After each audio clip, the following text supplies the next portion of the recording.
Okay. Are we good? Hello, everyone, and welcome to another broadcast of Woodbury Forest Tiger football.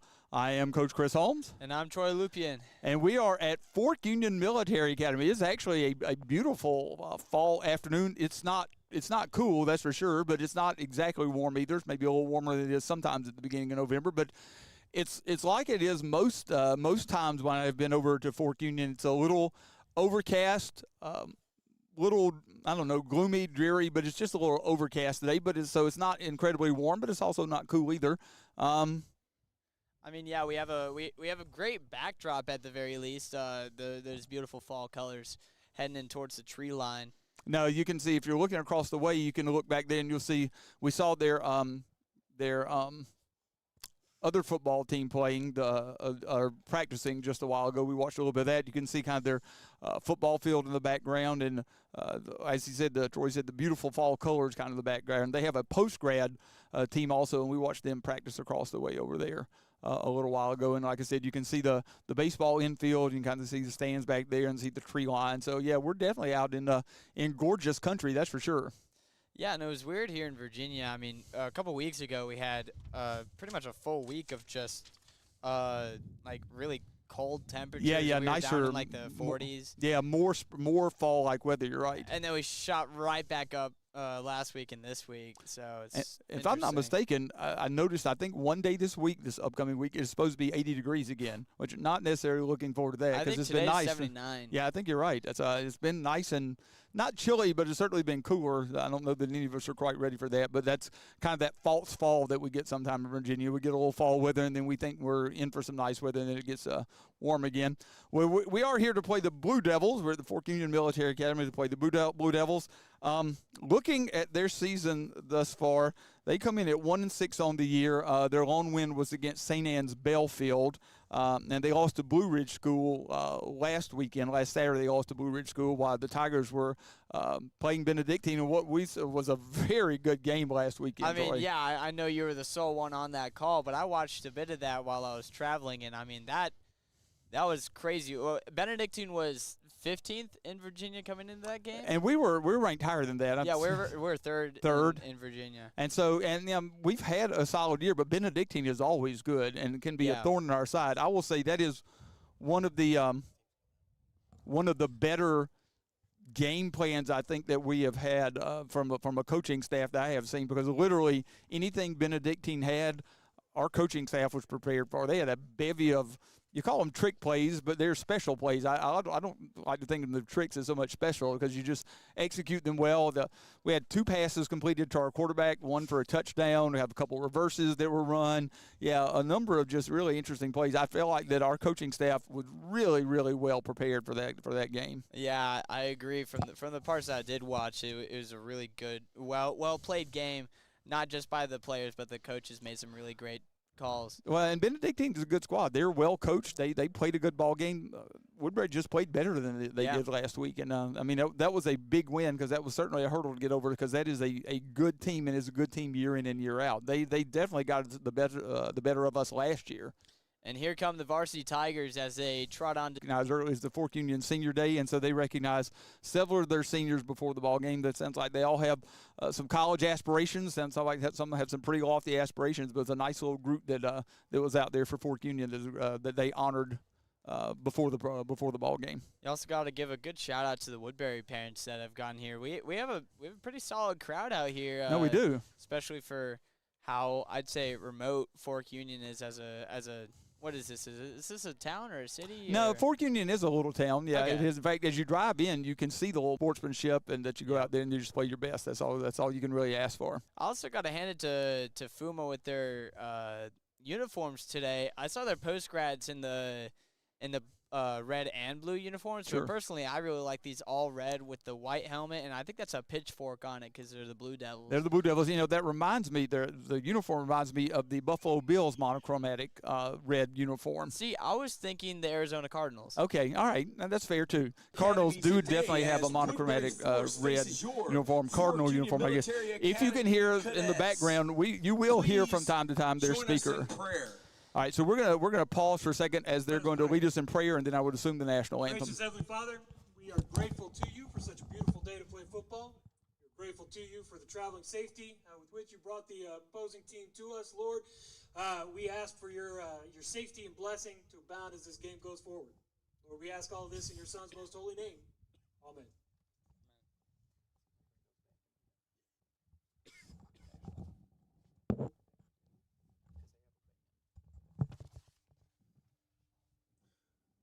Please stand and remove your hats for the playing of our national anthem. All right, thank you. But yeah, I saw a group of maybe 10 to 15 guys down at the bottom right. No, they normally have a nice small little band that plays an instrumental version of the national anthem. You see the color guard approaching midfield. The state of Virginia flag, the Fork Union flag, and, of course, the flag of the United States.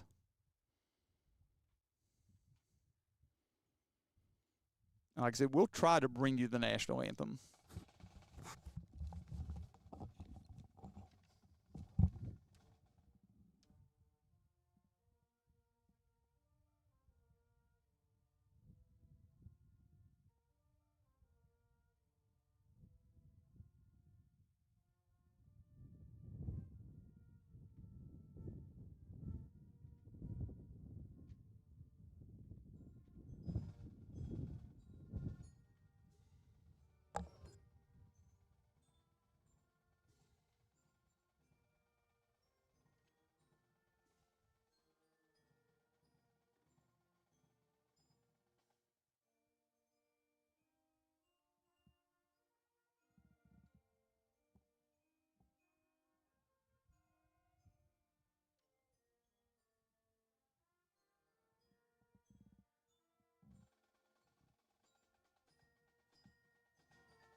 A spirited version of the national anthem for the Fork Union.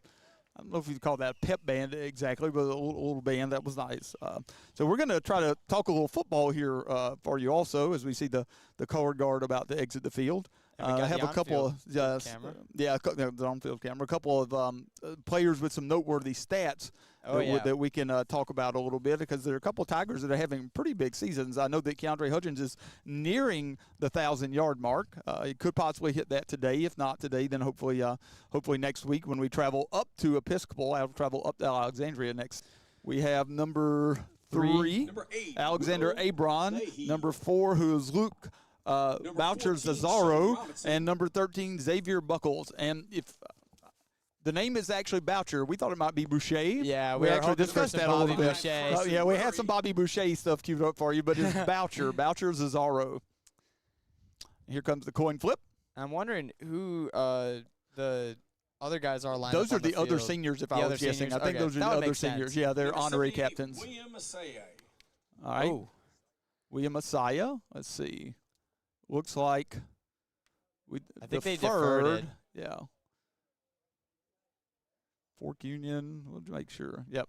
Woodbury Force will be I was watching the Yep. Jacksonville Jaguars game last weekend, and the Packers Fork won the Union toss, military and will they be defending the deferred. scoreboard. They wanted to receive. Yeah, there's sometimes you go like, we've got a good offensive game plan. We want to get ahead early. We want to get out there and put some points up early. You can really see that. So the Fork Union Blue Devils, they won. They deferred, and so the Tigers will start the ball game with the ball. And so this is the final prep league matchup of the year for the Tigers. A win here would secure a prep league title for the Tigers. Yeah, they have to have several good wins. We've beaten thus far St. Christopher's and then also Trinity Episcopal and Collegiate School. Yep. 3 big wins. Let's get a nice round of applause for Townsend and the 2 of them at University home, of 1 Virginia. away. That collegiate game was that was a really solid game, I'd say. Probably the best of the 3. Maybe St. Chris. St. Chris was a good game. I mean, it's a 10-0 ball game. Anytime you shut somebody out, you feel good about that. But also, St. Christopher's defense played very well that day. I mean, we haven't been held to 10 points very ever. much. Yeah, I mean, we put up 31 points on our Back really, deep really with good Woodbury Benedict team Forest last with year, 14. last week. Sheldon On our Robinson. first 3 games of the year, I think we averaged about 32 points Yeah, we per were. game. It's a solid offense. It's been a very solid Electric offense, I'd say. No, it has been. We'll be getting ready for kickoff here with Sheldon Robinson solely in the backfield. And looks like they might be setting up for a bit of a squib kick here. It's not lined back very That's far. number 1, Joshua Landskroner. That ball is pooched, and Short kick. Return by Shorty number will 16, take the ball. Shorty He'll cut up, Struthers. be spun around, almost signaled for a fair catch, but the official said he did not, and so he returns it. Ball looks like it'll be returned to about the 46 or 47-yard line. I believe that'll be about a Tackle made 17 by or number 18-yard 5, return. Jameen Woods. I'm surprised that they have the announcer call during plays. Yeah, you'll.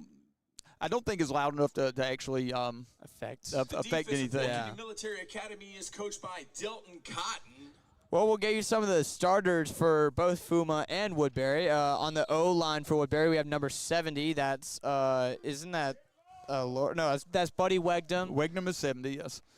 We have 78, Willie Saya at left guard. Riker Simpson at center. Oh, they jump off sides. And we'll see what kind Hard of count. on a hard Woodbury count Forest. offsides. Whitehead indicates offsides We have on Fork Union. That'll move the ball into Fork Union territory. 77 is Joshua Lord. Yeah, Josh at Lord, right who guard. who stepped in for Carson Murray Graham Hall. a couple weeks ago. And then we have at the far right, I Probably- want to say that's Probably It'll be first and Junior. 5 for Junior Maybe Junior's out there, Saunders. probably Yeah, out there that's somewhere. Junior. We also have our skill positions. We'll get those out soon.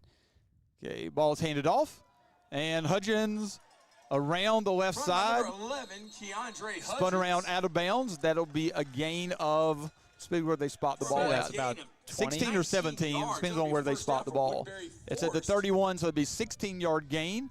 Be first and 10 from the 31. We have the after 16. replay right here, picking up some really solid blocks there, and then you just turn on the Jets to make it a big gain for a first down. So Keandre, as we mentioned, he's number 11 in the backfield. We also have lined up towards the bottom of your screen, Hudson Zell, number 6. Sanker's up at the top, I see, and Leahy in the slot. Man in motion, quick pass backwards, but he's going to pick up some more good blocks. And gets a nice block from Leahy, a really nice block from There's Leahy. a There's flag. a flag downfield. I Oh, think just Julius very- Davis blocking on the far side, but I think they might get a holding call on him also. I would assume so. It looked like there was a lot of I would say good blocks there, and that might be causing a holding penalty. Yeah, I don't know if that was a hold as much as he got manhandled, but we'll see. If he keeps his hands inside, it's not a First down, hold. Woodbury Forest. So It was also a bit of a late block. He blocked him well out of bounds. oh no, the mark-off is on Fork Union. Oh, wow. So maybe a 5-yard face mash or something. That's all I can figure is Davis was pretty much manhandling him. Maybe he had enough of that. So within 22 seconds of the first quarter, the Tigers are already within the red zone. Yeah, so that was a 9-yard pickup on the pass and a 5-yard pickup on the penalty. So that'll be first and 10 inside the 20 to about the 17. We also mentioned Julius Davis, number 9. He's the tight end. Yes. Zell And in in motion. Run by Hudgens number follows him 11. through. Hudgens Hudgens. spins. Will be close to a first down. It'll be close. Maybe spotted just short. And they'll call that second down. Ball Second inside one. Fork Union Military Yeah, I If think that. it's, yard they line. spotted about the 8, so yeah, maybe a little less than a yard even. So a 9-yard gain there. And we've seen every play so far has been to Hudgens.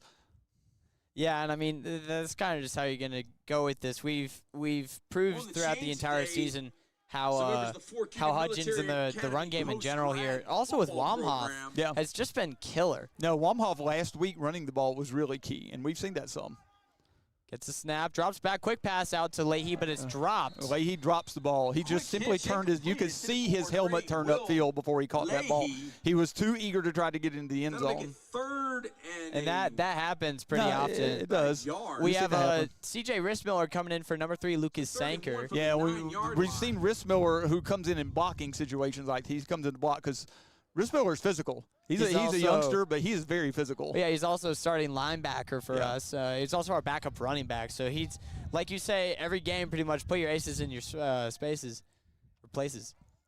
Toss sweep to the Toss. left. Gets a nice block, cuts Out it to in, Hudgens. and we're going to get a Ooh. hole down here. I'm almost positive. Yeah, looked like it was a very solid tackle by, I think that was number 11, Woodbury Forest will Carmelo pick up the first down. The Spalding. ball will be on the Fort Union 4-yard line. But that's going to be holding on the Tigers. So that'll set the Tigers back. It would have been, well, the chains have already moved across the way, but it's they should not have because it was during the play. It should still be third down, but we'll see if they get things sorted out. And Sanker comes back on. Strange. This is, I'm sorry, it's just not right. It's well, going to be first and goal from the 14. It should be third and about 12, I guess. Wamhoff drops back after a quick pass, and that's a touchdown for the Tigers. The quarterback. Yep. Pass completed. Hudson 6. Zell. Hudson Zell. So in any case, 14-yard it really reception. didn't matter. Yeah. But the penalty was not after the play. It was clearly in the middle of the play, and it was a holding penalty, so that it should have still been third down.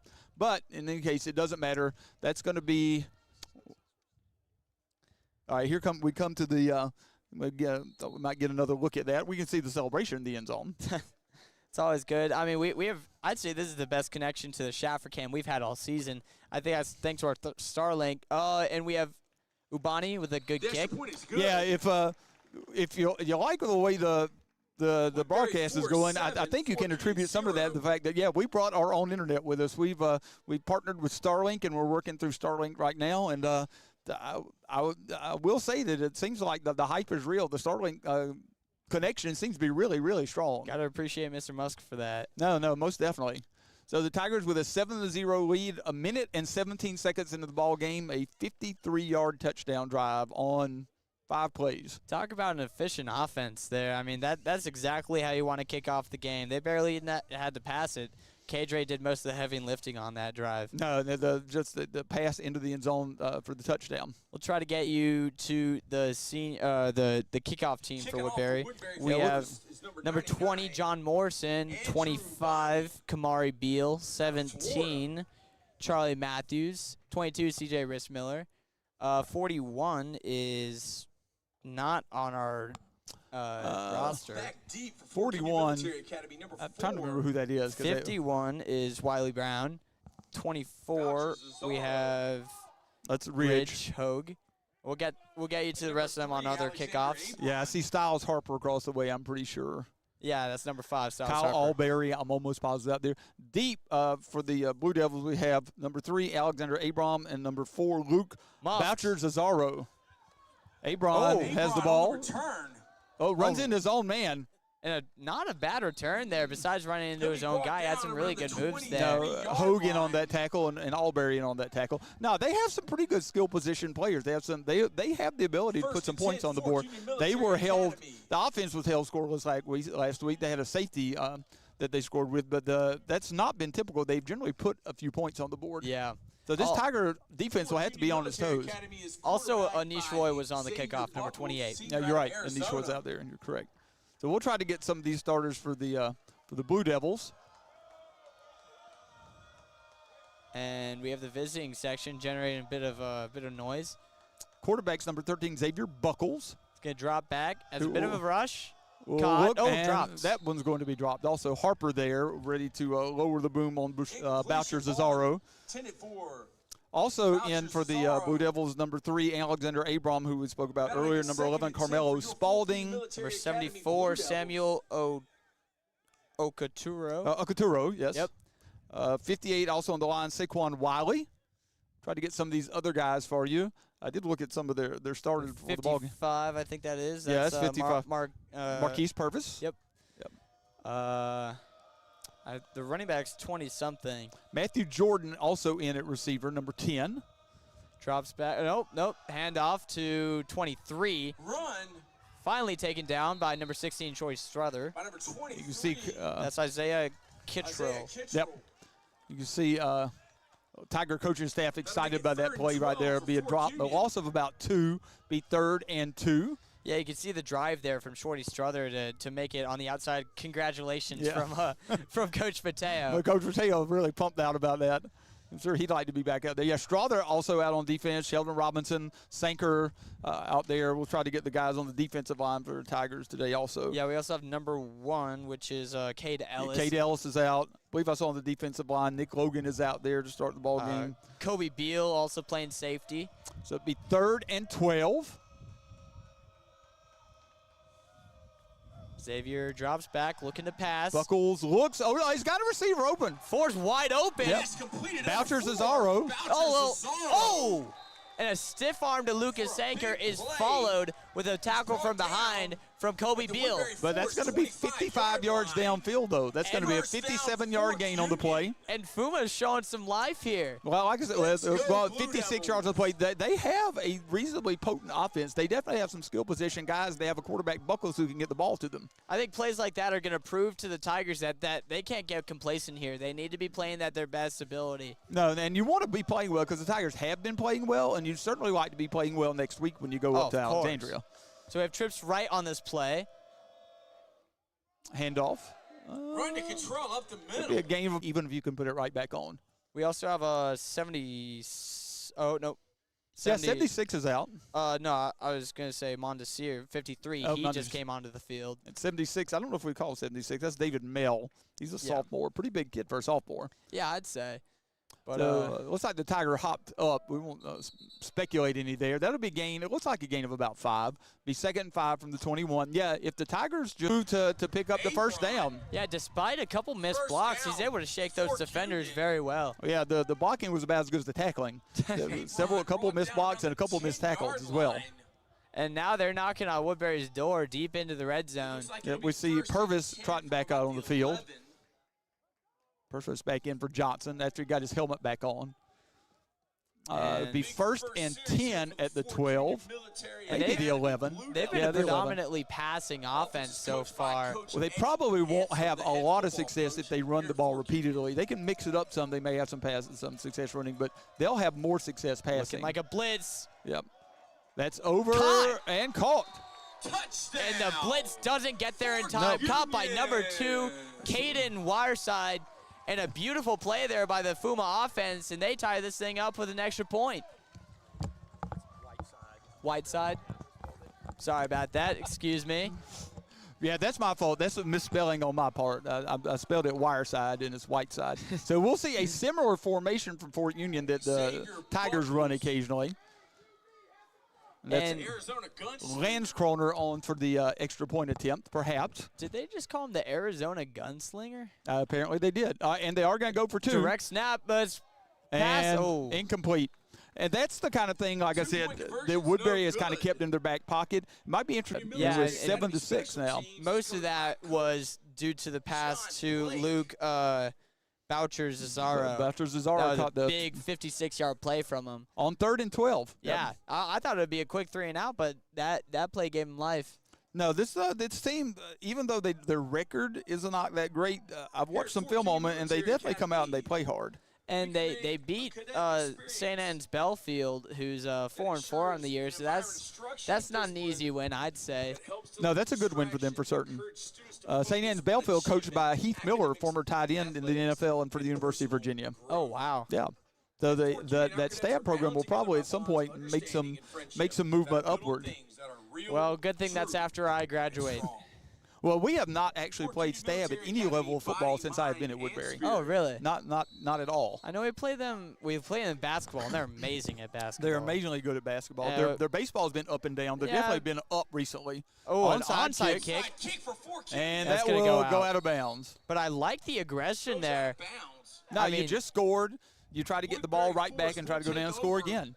I mean, to be honest, go ahead. Oh, I'm sorry. Fuma's pretty much playing as a team that's heavily favored against them, sure. And they're making these play calls, onside kicks, going for 2. They're trying to make these big plays and get ahead early on. Well, what do you have to lose? I mean, nothing. You're 1-6. You come on against a team that's 6-0 on the year, so you don't have anything to lose. Nobody expects you to win. You go out there and you put everything on the field and you play the best that you can. Maybe you jump out to lead. You get a couple of turnovers. You get an onside kick. You jump out to lead and you make Woodbury play from behind. Yeah, and I mean this is kind of how like the Vandy Alabama game. They're trying to treat it like that. No, of course. We'll see what the Tiger offense can do here with the bunch formation. Run. We'll counter. Hudgens being patient.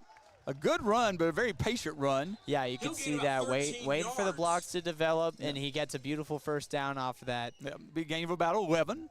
This might just be me, but I personally 12. don't like the PA calls down, during the Woodbury play. No, during the play, you're really not supposed to do that. So it would, yeah. Which will now be in Fork Union territory. But, after plays are over and you call the down and the distance and so forth, the yardage, that's certainly fine. But you're not on the radio. If you're on the radio, it's different. Which, by the way, we got Mitch, Money Mitch, down on the radio for us today. 48-yard line. Twin receivers to both sides. Snap back. Wamhoff drops back, looks down. Maybe a foot shorter. That probably would have been a touchdown. ATN Moore taking the first few snaps there, I think, at tackle in place of Junior, who probably got a couple plays off after having played on defense some as well. Yeah, we have plenty of guys playing on both sides of the ball. I bet Fuma does too. Yeah, Fork Union, I have a couple of guys on both sides of the ball. Pressing also. Sanker at the bottom of the screen. Play action, rolls to the right, and passes complete. There's a flag. Whoa. Pass complete. And another late hit as multiple flags Leahy on caught the the ball, field. and he kind of did what Tyler Lockett does and Yeah. just did a possession catch. Yeah. And then he was shoved after the play. That's going to be a foul on Fuma. Well, and there's a flag back here in the Woodbury backfield also. That Yeah, could there be might on be Woodbury. a block in the back or something. But we'll see. But yeah, that play was just unnecessary on Fuma's part. Holding on the defense, and then personal foul on the defense. Interesting. Personal foul. So Fork the Union Military Academy. I saw the blow that was on Julius Davis. I'm not really sure I would have called that defensive holding, to be honest, because Davis plays physically. He played very physically the last series. To be honest, he just kept Davis from getting out into his route. He was even still behind the line of scrimmage. I don't think I would have called that holding. And I'm certainly all for Woodbury, but I don't know that I would have called that defensive holding. Woodbury Force In any case, now have the be another ball. 15 yards. Yeah, but at the very least, that definitely was a personal foul against Will 27-yard line. Leahy. First and 10. First and 10 to 27. Looks like the Fuma coach doesn't agree with that. I think that's Coach Handsome. Yeah, it's Coach Handsome. Yeah, apparently he doesn't. I don't know I think he has a valid argument about the defensive holding call. The personal foul, he has no argument because if you look at that, it was obviously a personal foul. Yeah. So we have trips left here with Zell, Sanker, and it seems to be Davis? No, Davis is on the right end. That might be Merlin. Could be. That's possible. Oh, no, this Leahy. Excuse me. Hand it off. Run by Hudgens.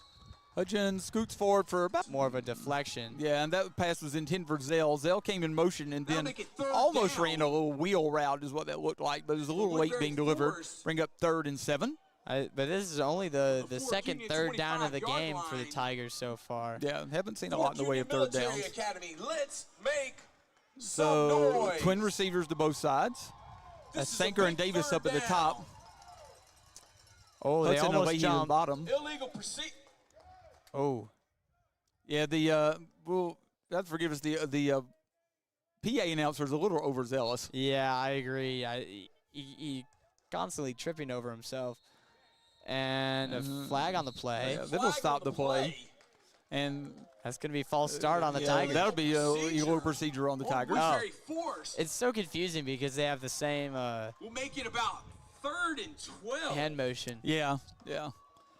A big down right here, ladies and gentlemen. And So- he's right. 3rd and 12. Line to gain is about the 17. And this is not an easy down to pick up right here, and you're kind of in no man's land. I think this Third is a little down. outside of Ubani's range for the field goal, but Fork this Union is Military too Academy, close for him let's to punt. make some Yeah, if you picked up noise. 5 yards or so, you'd be in chance. Got press coverage down at the bottom of the screen on That's Sanker. gutsy. Yeah, with now he backs yep. out. Pass a Woodbury Force. Deep to Sanker. And Ball. Sanker almost came down with it. It's a nice job by Sanker to actually By knock the it away. freshman number 2. Alexander A Abron. fake here, ladies and gentlemen. Yeah, Why is he calling a fake on the PA system? but he's not very good. I mean, it is what it is. That's just It's just something you don't if- do. For how much they talk about sportsmanlike, just being sportsmanlike, that's not being sportsmanlike. Yeah, that's Faking is a Looks one of like my Woodbury favorite Force parts. yeah. They're gonna take a delay game Oh, intentionally. but they're gonna deny it. Yeah, they don't want it. The Fork Union 35-yard line. That'll And- make it 4th and 17. No, it won't. No, They are they don't want the declining. penalty because They're they don't want to declining give it. you the 5 yards to work with. That's a smart decision by the coach. Yeah, I Looks like agree. No penalty. Looks like Fork Fort Union Military Academy will not accept the penalty. So 4th and I'd watch 12. the fake here, ladies and gentlemen. Holy. Snap back. Ubani end Just a over sky end. kick. It's a pretty good kick from that short of a distance. It almost hit number 10, They'll not knowing roll where it down was. inside the Fort Union 5 to the Military 4. Academy Good with a punt. big It's only stop 25 there. yards on the punt, but it rolls down inside the 5-yard line. Woodbury Force out Oh of the end my, zone. this PA's starting to get on my nerves. Fort Union will take over inside their 5-yard line. Looks like about the 4-yard line. It'll be 1st and 10 from the 4-yard line. 96 yards to go for the touchdown. 6 minutes and 42 seconds Will left take in what has over been kind of a after the slow-moving Woodbury first quarter so far. Force punt. Well, yeah, after those opening drives on both ends, it looked like it was going to be a crazy game of just touchdown after 13, touchdown. save your But buckles. I mean, a solid stop there by Fuma. I gotta give it to him. No, they like skill position-wise and offensively, They're they looking have the good. potential to put some points on the board. I think we're more physical of a team, and we have a better O line and D line than their D. No, we should be better than them up lines, front. Yes. But I mean, skill position wise, as you're saying, they're able to make plays. So, Timeout. timeout, Fort Union. Grayson Looks like Cooley Coach in on the Eddie Hansen defensive called line now. timeout for Fort Union. So you get timeout. Also, 63 Nick Logan Yeah, is Logan's in. at left end. Nick Logan, very solid player, but he's also known for his ability to get kind of heated on the field. Yeah, he can. He plays. He plays with a lot of enthusiasm. Yeah. And he's very competitive. Which, I mean, I'm going to be honest, doesn't make a whole lot of sense because I know him off the field, and Yeah. he's one of the most October relaxed 29th, and your just Fort like Union go with the Military flow guys that Academy. I know. Some people are definitely different once you put them in a competitive atmosphere. If you get me in a game of pickup basketball, I can be a very not nice person. And that's because that's it's just something about the competitiveness there. Yeah, it'll do some. Fort Union Military Academy's college placement and academic search We are awaiting the second drive. Both teams scored on the first drive. The Tigers had to punt the ball away on their second drive. So 1st and 10 on their own 4.5-yard Yeah, line. about the own 4-yard line. And let's see what they can do on this fresh drive. One back in the backfield. Hard count. Tigers do not jump. They've been coached well. Handoff. Run up the middle. Oh, finds some nice room. Has his legs taken out for under him. That's number 8. That's Ellis with the tackle. No, ooh, I'll just call him Allen. Allen on the carry. And so will the PA announcer.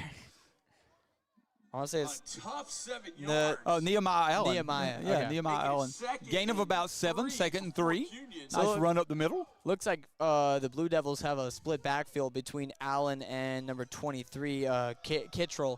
So it'll be interesting to Buckles in see the how they split shotgun, snaps one today. back. Yeah, let's see who gets the majority of All their snaps. set. We have trips left now with the receivers spread out. Handoff again.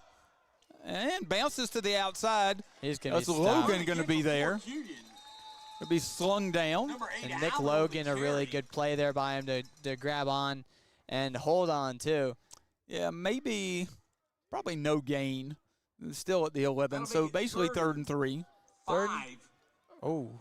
It looks like Fort it's a Union. loss of probably 1. Yeah, loss of maybe a yard. Be 3rd and 3 or 4. And Tigers looking for a looking to pass, has a man open, caught by 11. Completion. He's going to make it around, and he's Number finally tackled. 11, First down. Spalding. First down, Fort Union. And after he gets by some guys, finally taken down from Big behind third by down conversion there Styles for Fort Harper. Union. Harper tackles him after a gain of about 9. 1st and 10 from the 20. Clock will keep running in the first quarter as we get down to below 5 minutes. We have a couple substitutions. Yeah, Saunders coming on the Woodbury field. Force makes some substitutions on that interior defensive line. And Buckles in Wegdom, the I think. gun, I think those are offset two that come back. out. Twin receivers now. Looks like this is going to be zone defense, I'm thinking. They have some guys pretty spread out. Drops back, passes, dropped. Xavier Buckles. The Tigers playing pretty Flat route vanilla intended on for number defense, to be 3. honest. Not a whole lot of bells and whistles out there from the defense side. Actually, I mean, Will make it I'm sure second you're doing and your best 10. you can to not put anything on film for Episcopal.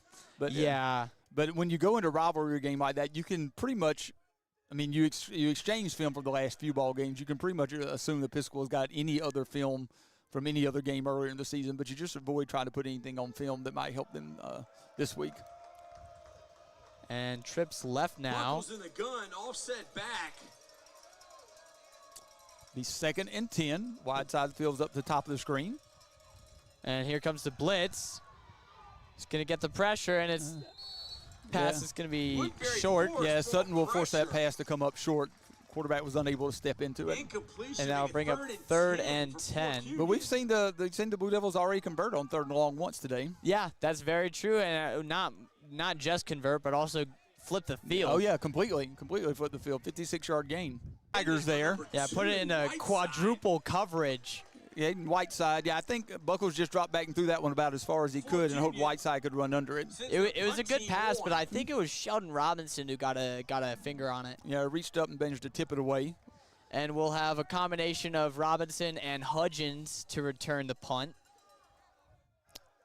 And let's see, back. I think that is Lance Kroner who is back to punt. That is Lance Kroner.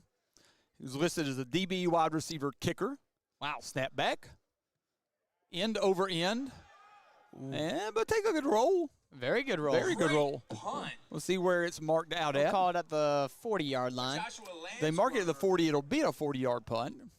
So a solid kick with a solid bounce there is going to put Tigers in their own territory, which is pretty Woodbury Forest impressive. will take Yeah. over. Yeah, Tigers probably When the they're worst. 40-yard Well, no, line. their field position on the last drive didn't start off so great. But so 1st and 10 at the 40, 60 yards away from pay dirt.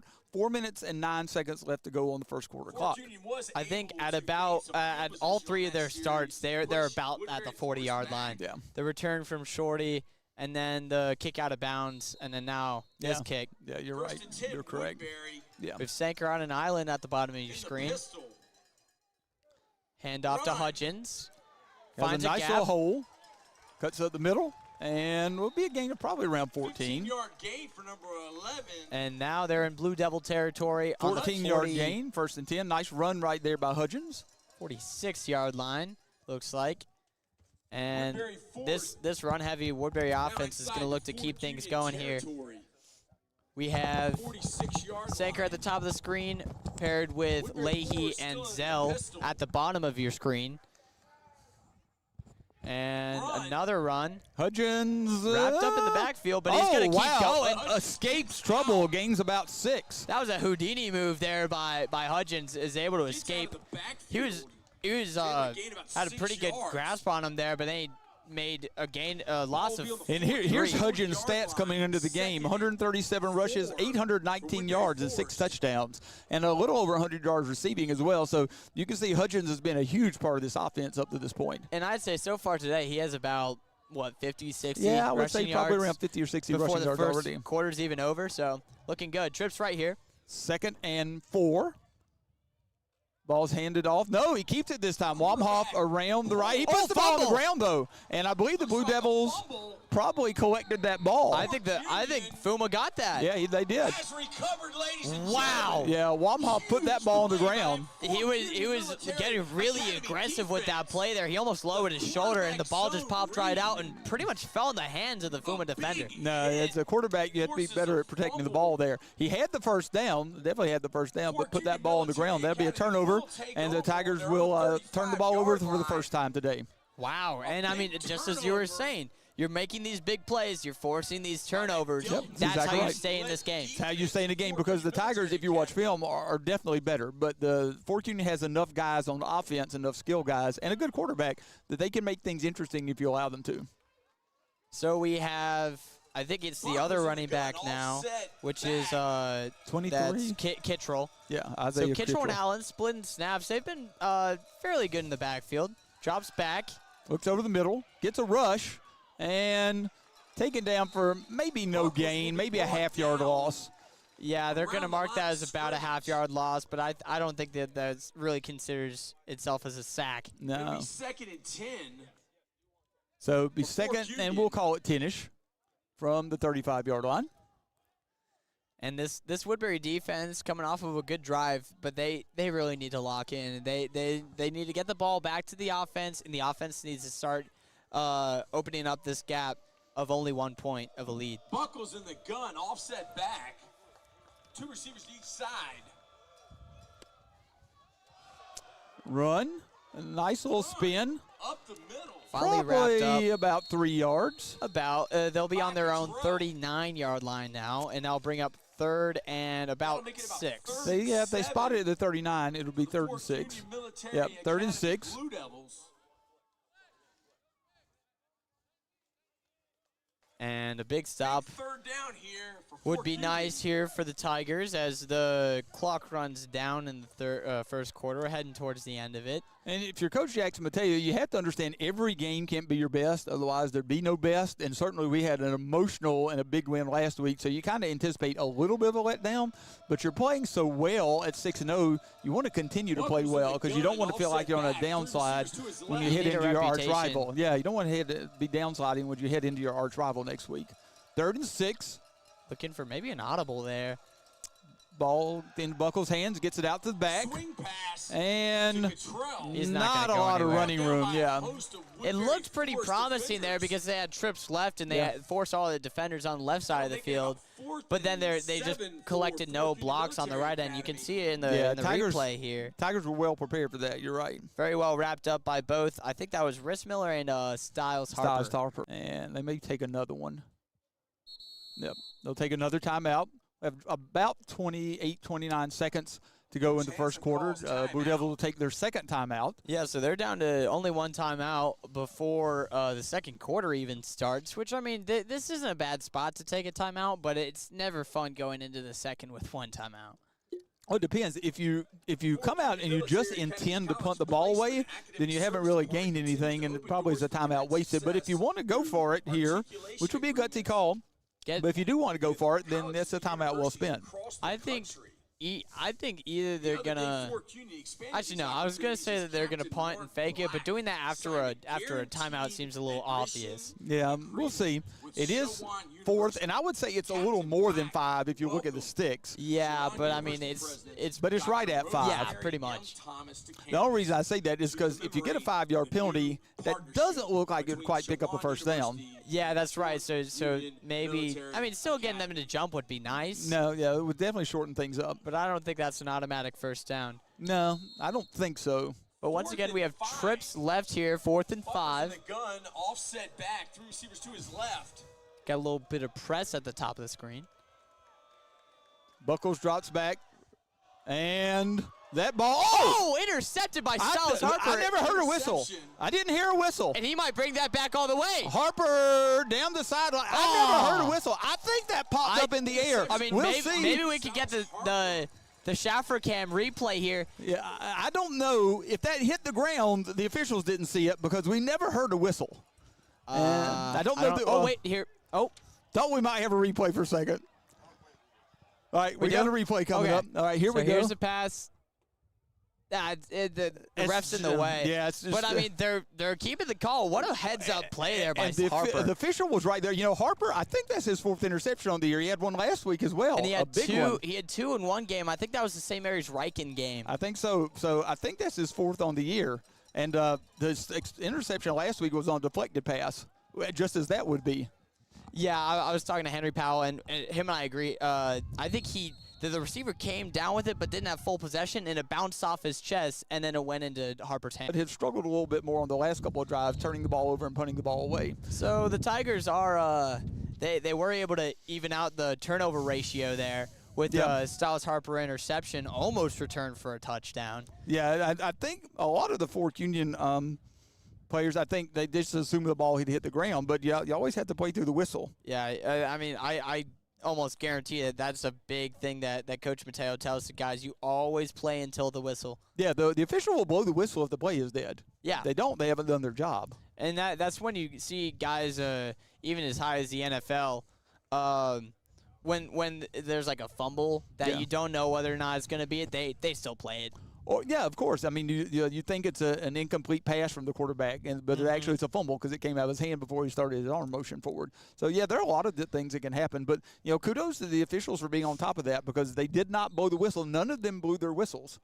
Yeah, I really wish that there was a better look at that play, but I'm pretty sure he did, because if he had possession of it, then he'd just be down. Yeah, but he never had possession of it. When he hit the ground, in fact, I mean, the ball just landed on top of him basically and then popped up in the air.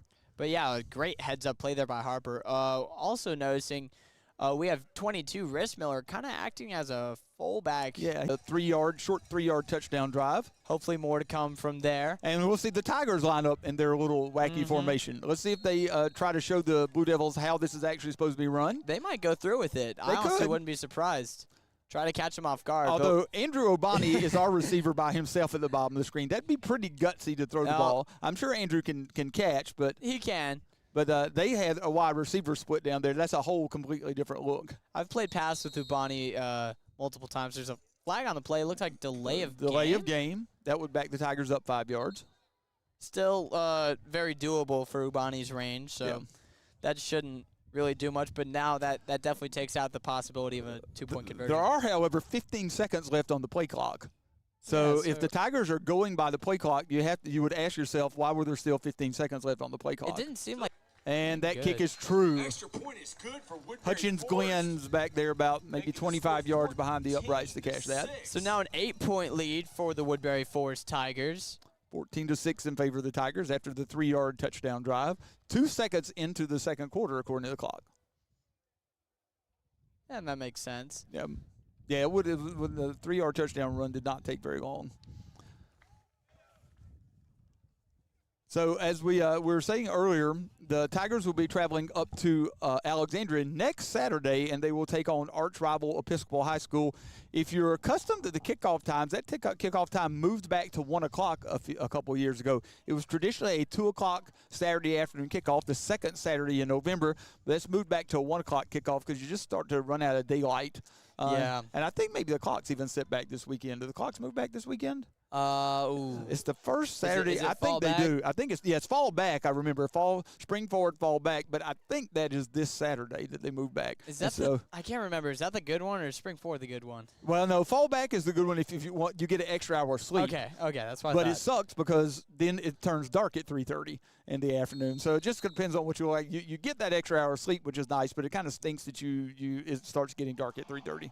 Kick hard here from number 99, Andrew Ubani, and that is well into the end zone. And, wow, almost out of the back of the end zone, almost on the fly out of the back of the end zone. We're seeing some pretty good kicks from Ubani recently. That's how you kick a football right there. I mean, beautiful kick there from Ubani. But from Lucas Lacedo last year, we actually saw a couple that split the goalpost. So I don't know whether we're going to see that, but – well, he's their kickoff guy. He's kicking off for UNC. That's his job this year.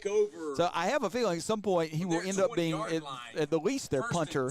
I don't know, maybe their kicker, but I know he's got a heck of a leg as a punter also. At UNC? At UNC. I would be not to be surprised. I know he's their third string kicker. I don't know about their punt team. Yeah, I like him a lot as a punter. He can really boom that thing. That's for sure. No, he's got a leg. So twin receivers to both sides. I think we have Allen now in the backfield. They're going to run it to him. Handoff. Smith, right, maybe behind the line of scrimmage, I believe. And, yeah, they're going to mark it as a loss of about 1. Yeah, the loss of a yard. Big stop. And like I said, they will have some success if they are passing the ball well, too. They're not going to have a whole lot of success just lining up and running it at us play after play after play. Yeah, they're going to need to rely on these big passes that will occasionally work. I mean, it happened in the first drive, but since then they've been a little slow on offense. Well, I mean, they have some skill position guys, especially. They have a couple of receivers that can hurt you. We've already seen that, and they have a quarterback that can put it on the money. Yeah, I completely agree. Once again, twin receivers, as you were saying. Styles Harper right up in the receiver's face down at the bottom. Drops back. Quick pass at 2. Tackled by Styles Harper. It's a nice job by Styles to come off his man and make that tackle. Big gain of maybe 3. I think it's going to set up about 3rd and 8. And already Styles has been making himself a really big player on defense, I'd say. I'm anxious to watch him again on the basketball court again this year because he and Keandre were a lot of fun to watch last year. That's on the basketball court also. I've been asking the basketball guys about our lack of a center this year. It seems like a bit of a concern, but I'm looking forward to the season. I think we're going to play really, really fast this year. I think agree. we intend We to have a push really the ball. quick Yeah, team. I think, lots of athletes. Snap back. Looks over the middle Ooh, and straight through the straight to hands. the. It came out a little hot though. That's probably Yeah. a tough pass to handle Maybe from a that little short. unnecessarily hot, but still a throw on the money. No, and I don't think he picks up the first. If the Tigers make the tackle, they should. He doesn't pick up the first down. Pretty much. So that ball is incomplete. That'll force a 3 and out. The 4th and 8 from about the 22, and that will be Hudgens and Robinson back deep. They'll be split this time instead of stacked. Yeah, which is smart because the last punt went so far. I think it was to the left of the field, so Lance heads-up Kroner play. gets the snap and gets that one to turn over a little bit. Robinson Offset, and taken down pretty quickly. and that's number 11, Carmelo Spalding. Yeah, the kind of upset the timing right there when Robinson put that one on the ground. Maybe he heard us talking about basketball. He thought he would try to dribble that one down the field. Because Robinson, also an accomplished basketball player, a heck of an athlete. I've heard that he might not be playing. He may not. I don't know. He's doing average Joes. Yeah, if you have he'll be a heck of a player in average Joes. Yeah, if you have a guy that's a D1 football player, you can understand not necessarily wanting to play basketball. But we'll still have guys like Javion will be playing, I would assume. Styles, Keandre. Oh, a little bit of reverse action here. Leahy taken down for a loss of a yard or two. And that went nowhere. Fuma did a really good job reading that play. Well, that's one of those things that worked better. Well, first of all, last week they run it with Sanker and Sheldon Robinson, but it also works better when you have a team that's really pursuing to the ball and they kind of take themselves out of the play. Fork Union not as They've much. been pretty reserved. Yeah, playing it back. They played back a little bit more. So a loss of 2. Leahy will loss of 2, be 2nd and 12 as we go under the 10-minute mark in the second quarter. And we have 3 wide on the right side. Hudgens in motion, looking for a quick pass in. Pump Looking fake. deep Oh, now. and Deep he- pass, wide open. Sanker not quite able to one-hand it. If that ball is a foot shorter, that's a touchdown. Sanker celebrating in the end zone. He had it in one hand, but it was just barely overthrown. Yeah, the Blue Devils bit pretty well on the play action right there. He was wide open. Yeah, they showed that same play earlier in the game where they threw the little swing pass out to Hudgens. Yeah, I mean you have 3 options there, which is really tough to defend. You can run it to Hudgens, you can pass it to Hudgens, or you can pass it long. Yeah, and Fork Union is basically playing with one safety in the field there. Whereas we usually play 3 safeties. Yeah, we always have a couple back at least. Presses all over. Going to be a draw. Hudgens Still on his feet. He's still going. Hudgens forced out of bounds. Draw play is successful. Big gain. And let's see where that ball is spotted at. Wamhoff took a pretty big hit after getting rid of the ball there, but he's able to get right back up and keep this offense moving.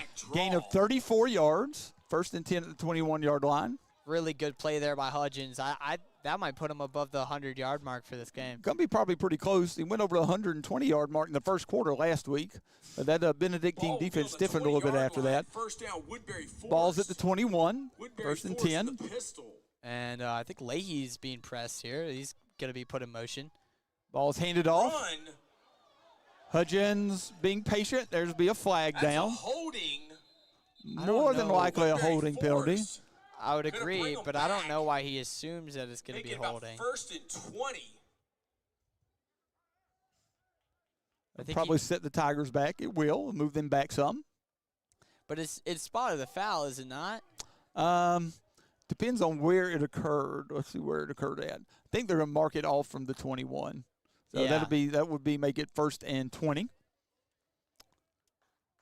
Tigers have already converted on a 3rd and long this drive. There goes Hudgens out. They throw him the Swing ball. pass, Oh. wow. And Big hit. That's a fumble, ladies That's and not a gentlemen. fumble. Fork Union, Jordan, I think, on that hit. I want to pay the PA announcer a visit at halftime. I just want to talk. That'll be 2nd and 20. he's just he's enthusiastic. No, and of course, this is all jokes. I really Yeah. got to appreciate how much No, he's life he brings to this game. Very enthusiastically supporting his group. Wamhoff takes a snap. Drop back. Drops back. Screen. To And he's Smudger. got some Wa- beautiful he's blocks. got lots of running room. Scoot inside, and Well past the first marker. Junior helps him out a little bit, moving toward the end zone. In fact, That's- Junior's like, my bad, didn't mean to fall on you. Ball down to the 4-yard line. It'll be first and goal. Big gain Woodbury of at the 5, so it's 26 yards on the screen. Yeah, and I mean if the previous 34-yard run didn't put him over 100 yards, that did. Well, that's a pass reception. So I'm just talking about total no, yards. no, total but yards. I You're agree. right. No, passers. Yeah, total yards. He's got to be about 150. So first and goal from the 5. Wamhoff under center, which we've seen more of the last few weeks. Jet sweep. Zell, Zell will reach In. the corner of the end zone and score. Oh. But there's a flag. late flag. We'll see what that flag is. Hold on the Tigers. That'll move it back. I like the jet sweep though on the goal line. I mean, Zell's got the speed for it. Usually, I think I would call that a Sanker play or maybe even a Sheldon play. Yeah, I do. I really like the jet sweep. When you go under center, you can do a lot of good things out of that jet sweep look. Mm-hmm. So that will set us back to the 15, make it first and goal from the 15. 7 minutes and 41 seconds left to go here in the second quarter. If the Tigers can make this lead bigger here, I think you can start seeing some substitutions. Yeah, and I think where the plan is to play a few guys anyway a little bit today if you can, because you're trying to get a win. You're trying to get out healthy. Yeah, what I don't like about this field is how choppy it is.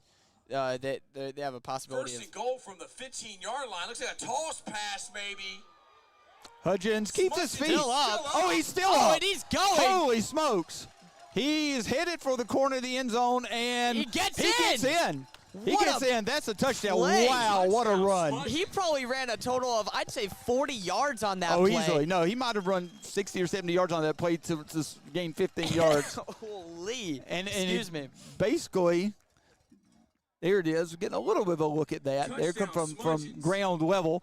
You can see Hudgens makes a couple of turns right there. He even runs back Julius Davis. I think Julius Davis probably wondering, how did he get here?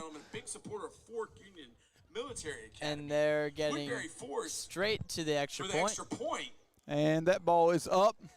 And very good. Yeah, and that one was way over Hutchins Glenn's head. He had to chase that one down the hill. 21-6, Woodbury Forest. And, yeah, I'd say now you can maybe start seeing some substitutions. Yeah, maybe. you'll see some maybe, especially I could see that on your linemen. We'll start working Yeah. some linemen in and out for sure. And Maybe then- nothing as big as, like, press box. Wamhoff getting pulled, but No, but you might. The Tigers can stretch the lead out some. You might see that at some point. But also, QR Phillips code, Blair's you can scan he's a QR very code solid to backup buy your quarterback who's official gonna Fork start Union getting some Military Academy Under some really good Armour reps next year merchandise. as a starter. Well, and he led us to win over St. Christopher's last year. I Still mean, as a one freshman, of the best games ever. No, the amazing game. That one was so much fun and to call last he year. played his heart out on that one.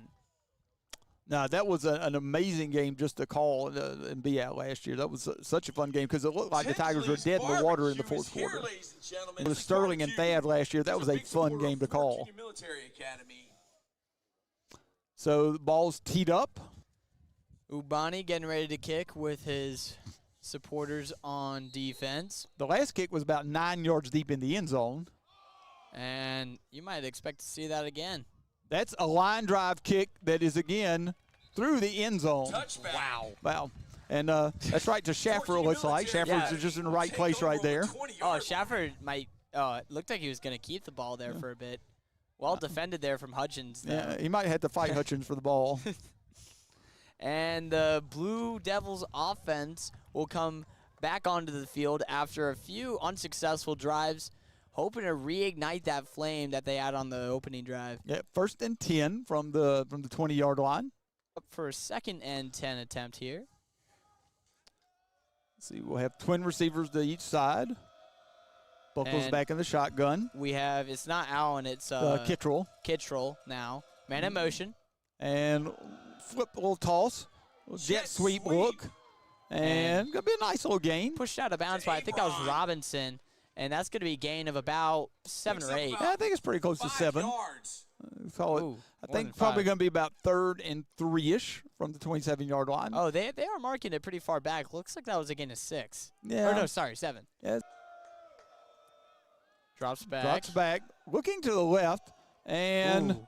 That ball is incomplete, kind of running a little timing route pattern right there. I think That's Boucher Zazzaro who tried to work back to the ball. I think he was trying to create some separation with a push there, and I think if that pass was completed, that might have been offensive pass interference. It might have been. They didn't throw the flag. I kind of thought the same thing. So we're going to give a punt returner back now. John Morrison is back instead of Keandre Hudgens. So a quick 3-and-out now. Although this is not a terrible time to try to draw us offsides or something. Or to do a fake, honestly. Yeah. Even though the PA announcer isn't announcing that. Lance Kroner again back to kick. We have done one fake this year. That was against, I think that was St. Mary's Riken. Yeah, we saw that earlier in the year. The direct snap to Sheldon Robinson ran it for well more than the first down. Snap is back. Minimal rush. That one almost turns over. That's going to be a pretty good kick, though. Very good kick with a pretty solid bounce. Going to put Tigers on their own 28-yard line, maybe 29, depending on where they put it. It'd be a 44-yard punt. 44-yard punt right there. And so that flips the field position a little bit. Yeah, you gotta hand it to Lance Groner there. He's doing a good job of flipping the field here. Yeah, the kicks don't look necessarily pretty, but they're effective, and that's all that really matters is they're effective. Yeah, you don't really need to be aesthetically pleasing when it comes to punts. Yeah, and the Tigers don't look especially interested in returning the punt. They're just kind of happy to just get the ball back and go to work. So it looks like the starters are all on the field. No substitution so far. No, maybe a little early for that. This is a little 21-6. That's fair. Wamhoff back in the shotgun. Davis motions across. Handoff. Hudgens up the middle.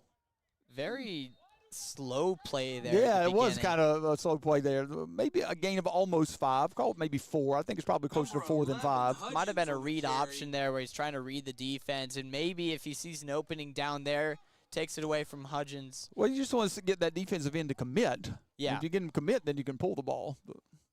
So second, and I think I'd probably call it 6. It's going to be a game of about 4. Looks about right. We have trips right here. 2nd and 7. Man in motion. Follows Zell, gets around the edge, and he going. may run by him. The 30, the 20. He's got a chance. The 10. Oh, and that's a touchdown. Touchdown. Barely into the end zone. Barely into the end zone. Called a touchdown. Wow. 65-yard touchdown run right there from Keandre Hudgens. He did a nice job following his block from Zell around and then really had no one on that far sideline. Just personally, it looked like he was stopped maybe a half-yard short. It was close. It was very close. The ref obviously has a way better view of it than I do. Yeah, he's right on top of it. So, beautiful run there. Good block, as you said. And that's going to put Keandre, I'd say, well over 200 all-purpose yards. Yeah, and over 100 yards rushing pretty easily now, I think. So that's the one play, 65 yards, and to the house. Ubani on for the kick, snap, hold, kick up. And good. Extra point. And it was like Hutchins Glenn learned a little bit of a lesson last time, put himself a little farther back there. And now it will be a 28-6 lead. Oh, we're hoping for a replay here if the Schaffer Cam will. Oh, here it is. Yep. Yeah, you can see right there. Got some good blocks on the left end, and then he just left. Yeah, just runs by him. Although 11 does a good job. He managed to make up a little ground on him. You got to give that to him there. Yeah. That's that may be the longest touchdown run of the year for. I'm trying to think if we've had one farther than that. I don't remember a longer. I feel like you might have had one at Flint Hill. Maybe at Flint Hill. That's what I was thinking. I wonder there was one at Flint Hill. Put him up to try to strip that ball away at the end. Yeah, I saw that too. If you watched the Jets game last night, it's just the guy who dropped the ball. Oh, onside kick there from Ubani. That's going to go out of bounds, though. I'm not sure it was intended to be an onside thing. I think you're supposed to squib it, and I think he just topped it. I may be wrong, but I'm looking at the way Ubani reacted. That makes was sense. Practicing. I think he was attempting to squib the ball, and he just got it on top of the ball.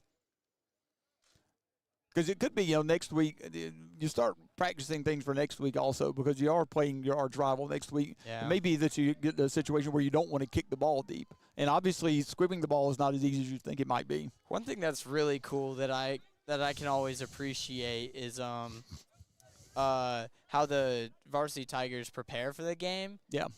all week they have speakers Yeah. with pretty loud fan noises going on at all times. So they are ready for the game and how loud it is. Well, 'Cause it is. it'll be loud next week. Even though Episcopal is not having the season they have some years, they're 1-6 on the year also, although played a better schedule or a tougher schedule than this Fort Union team has. And a run now to Kittrell. And swallowed up after a gain of about a yard. Looks like we'll gain about Or no, 1 that's yard, Allen. making it Excuse me. 2nd and 9. Oh, yeah, you're right. They're doing a 45 good yard job line. of splitting the snaps here. Yeah. It's always confusing to know who's who. Well, there's always a fresh back on the field because I don't Yeah. think anybody's got more than a series at a time, have they? I don't think so. I don't no, think so either. But it's always I mean, it's kind of reminded me of Jameer Gibbs and David Montgomery, on the Lions. Both getting a really even number of snaps, even Yeah. though they usually just put Montgomery in on the goal line. Yeah, on the goal line. He just He's punches it in. he's a tough back on the goal line. And Jameer Gibbs is the elusive back. 2nd and 9 from the 45. 3 bottom of the screen, which is the wide side of the field. Play action. Oh, has a receiver down the sideline, and Robinson, I think he gets a foot in. He Oh, does. He got not just He one, got a he got foot in. 2 in. That's a nice job. The ball is just a little underthrown, but I'm not sure even if it's thrown That was perfectly that that's defended. completed. Yeah, I agree. I think that is perfectly defended. He leaped up there like super high, way higher than I could ever jump, and then just came down with it, and I think he got 2 down on Yeah, that. here we might be able to see if he got both feet down. Nah. It's kind of hard to tell we have a hard time seeing from the graphics at the bottom of it, but I think I'm with you. I think he got both feet in bounds. And that will bring Mark Wamhoff and company back onto the field. Almost the same spot they were with a touchdown run. They're about 2 yards farther back at the 33. Oh, they're going empty backfield. 5 wide, And now they bring Hudgens into the backfield. 4 wide. Snap. Toss. 10, Woodbury Hudgens Force. Good gets block the there outside, by, gets a really nice block from Hudgens on the Sanker. carry. and by Hudgens. Davis. Yep. Gains about 13 Couple yard of good line, blocks 13 right there. yards. Ball moved from the 33 to the, let's see where they spot it, 47. So it'll be a gain of 14 yards on the play. 1st and 10 from the 47-yard line. We're about 4.5 minutes left to go here in the second quarter. Yeah, and I think we're going to be expecting to see a lot of run plays. They're probably just going to try to run down the rest of the quarter. Yeah, you still want to work on your game. So, yeah, you don't want to look like you're trying to do anything it's not sportsmanlike, not trying to run up the score. But you are still trying to work on your game because you have a big game still to play next week. Yep. But as you were saying, you also don't want to reveal too much for No. your film. No, you're exactly right. Takes a snap. Oh, to swallow Bottled it up in the quickly. backfield. Yep, it'd be a loss. Big play by And Swallowed up pretty quickly. I think that was a blitz. The blitz paid off. Yeah, and there's Moore trotting off the field. Junior's trotting back onto the field. And we have Shorty Struther coming on. Jordan, he may come on to get some reps at running back. Yeah, I think he's our, I'd say, unofficial third string running back because I think C.J. Rissmiller's. Yeah, they're probably 2A and 2B if I was Yeah. guessing something along the lines. It probably depends on the situation. Strother is no light touch, though, when you bring him in at running back, though. That's for certain. Yeah, I'd call him more the elusive back, at least compared to Rissmiller. But they're both really, really solid in the backfield. Loss of 4. Play action. And bootleg. Wamhoff will be big taken sack. down also. Wamhoff just he bootlegged, but he didn't really have the Bad man from opportunity to throw. Massachusetts. It's like we have a Blue Devil down across the way. Hopefully he's all right. So that's going to set the Tigers up in 3rd and really long. 3rd and probably close to about 18 or 19. Yeah, not the best field position here for the Tigers as they go into 3rd down. But they have a pretty comfortable score to be working with if they do need to punt. That is, I believe, number 34, Jasu Mokindi, who is across the way. Hopefully he is all right. He's seems to be in a little pain. Big tackles for losses. Big tackles for losses. So, yeah, we'll call this 3rd and 18. And that may be, I think Hudgens may be back in the ball game. He is. He's there in the backfield with Wamhoff as we have 3 3rd and receivers long out. for Woodbury Forest. And now Hudgens moves Wildcat. behind, hands it off, Trick play. and wide has open. Robinson. Robinson will just get the first down, I believe, or they may mark him short, which They're is moving the chains. it's a terrible spot. Just to be honest, he marked him 2 yards short of where he ended And up now the being at. chains are Yeah, the coming chains will have to back. come back because all the way across the field, I think they could see it was a first down, but the official on the near sideline just is a terrible spot. There's no other way to put it. Yeah, Robinson, he was either right before or right after the. It'll be the fourth first In any down case, it'd be marker. fourth and about a yard. I would play imagine the Tigers right will here stay for on the the field and go fourth for it. Yeah, and we are. I mean, I don't blame one bit. No, there's nothing, not a whole lot to be gained here, and your defense has played well the last couple of series. Rich Miller's also in the backfield for this. Under center, Chris Miller motions across, toss, need to turn that upfield, and he does. Picks up the first Got down. well more than it. and The 20, the 10, and he is gone. Whoa. Not a very smart block there by Chris Miller, just to be perfectly honest. I mean, he's physical, but you don't want to give yourself a penalty back behind the play. That would be a 44-yard touchdown run, so we've seen 65 and 44 yards on the last 2 drives. And that is the 3rd rushing touchdown of the day for Keandre Hudgens. He is having himself one heck of a day. I'm guessing that puts him over 1,000 yards on the year, and if I'm not mistaken, definitely. that would be nine rushing touchdowns on the year. That would stretch the lead to 34-6. 9 rushing touchdowns in 7 games is a pretty, or I guess right now that's only 6.5. Yeah, but still, pretty substantial, I would agree. And away from the direction the play is going is actually a penalty. Really? You cannot. It's called blindside block. You cannot. But he block. was in front of him though. It still really doesn't. Well, where he came from, technically he could have called the penalty. Yeah, he he makes a good point. So You know, he like came up. circumnavigate, Yeah, kind of. Oh, great word, circumnavigate. I love it. Managed to circumnavigate the defender so he could come back and. Yeah, I remember. I don't know why, but I love talking. Yeah, I remember. I don't know why, but I love talking about how many timeouts people have. Yeah, they have 1 timeout. We have 3. I think that is correct. Yeah, I know we they have haven't spent 2. We haven't used a single one. Yeah, and I know they spent a couple. They spent 1 on offense and 1 on defense. And a run now. That's Kittrell. Ooh! And Struthers slings him to the ground. Stylish tackle Run by there. Cottrell, Not by gain of Styles, 3. but by Second, Shorty tackle run by there. Cottrell, Not gain by of Styles, 3. but by Second Shorty and Struther. 7. Clock continues to run for some reason. The official is signaling that the clock should not run. We're not at the point where it's a continuously running clock now. If the lead stretches to 35 points or more, we'll basically be on a continuously running clock. Oh, really? So it just turns into like a soccer game? Yeah, the clock just runs, and it stops for injuries, dead ball. I mean, like a Changing change of sides. possession, that kind of thing. But like if you go out of bounds or an incomplete pass. The clock continues to run. Okay. Yeah, that's the high school rule in most states is 35 points is the margin. So bunched up trips left on the bottom of y'all's screen. Yeah, they've got the single receiver to the top.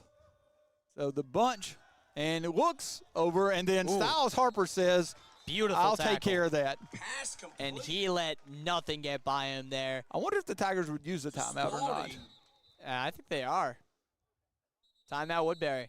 Timeout Woodbury forced. So Tigers want to get the ball back. It's almost an opportunity to work on your 2-minute offense, your fourth hurry-up and 6 offense, for because Union. you're going to have less than a minute left. You see what kind of field position you have, although Lance Kroner has done a good job pinning them back thus far. I think he's averaging a little over 40 yards Yeah, per he's punt. a little over 40 yards a punt. So the Tigers will take what we believe is their first timeout. Troy says that he knows that's their first timeout. I taken. hope so. Yeah, I don't remember us having taken a timeout. Although according to the scoreboard, we're now down to 5 timeouts. So Oh, no.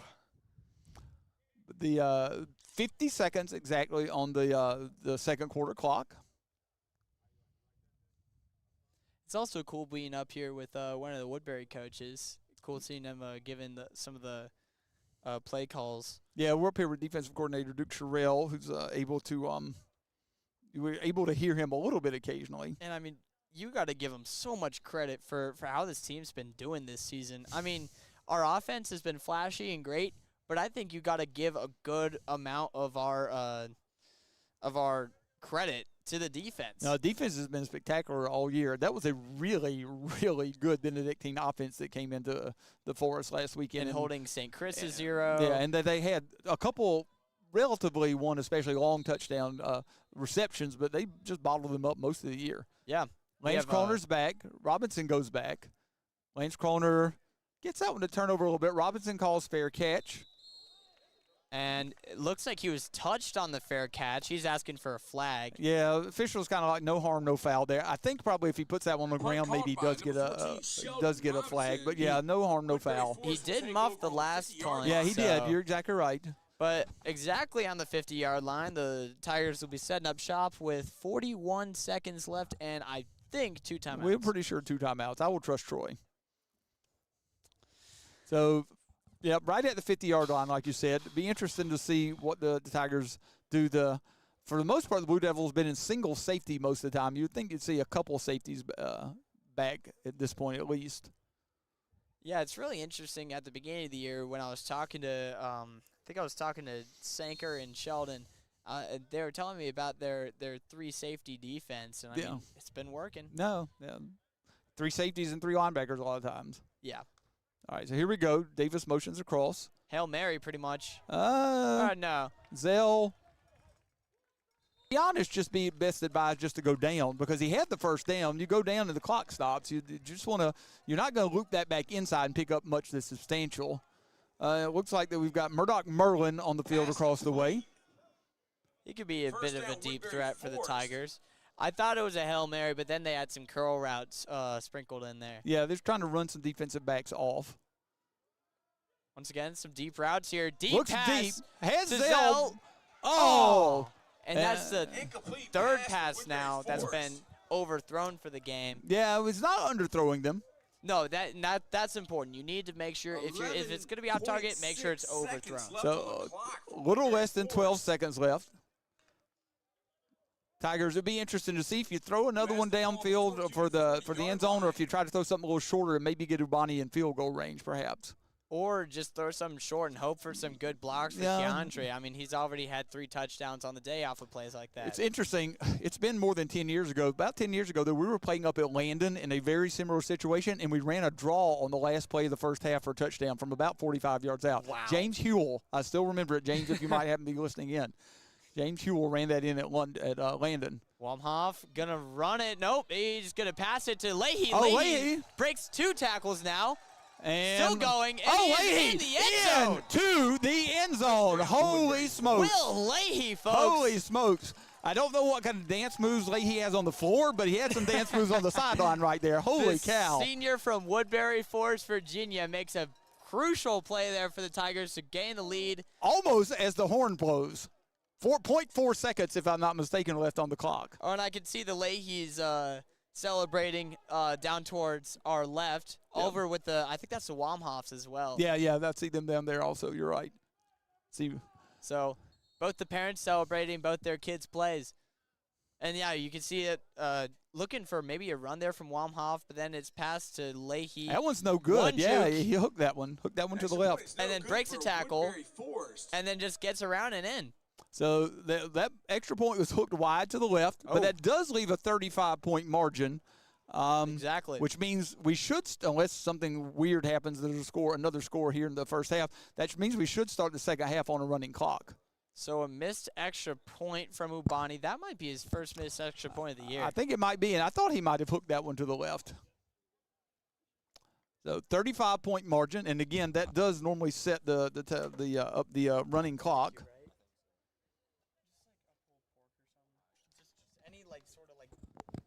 Honestly, just give me anything.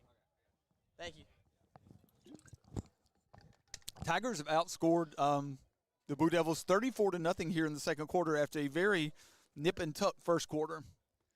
Yeah, I mean it was looking really scary for the Tigers, but I'm gonna admit I wasn't really concerned because I mean you see these types of games on the collegiate level, like this is, I wouldn't say this is our FCS game.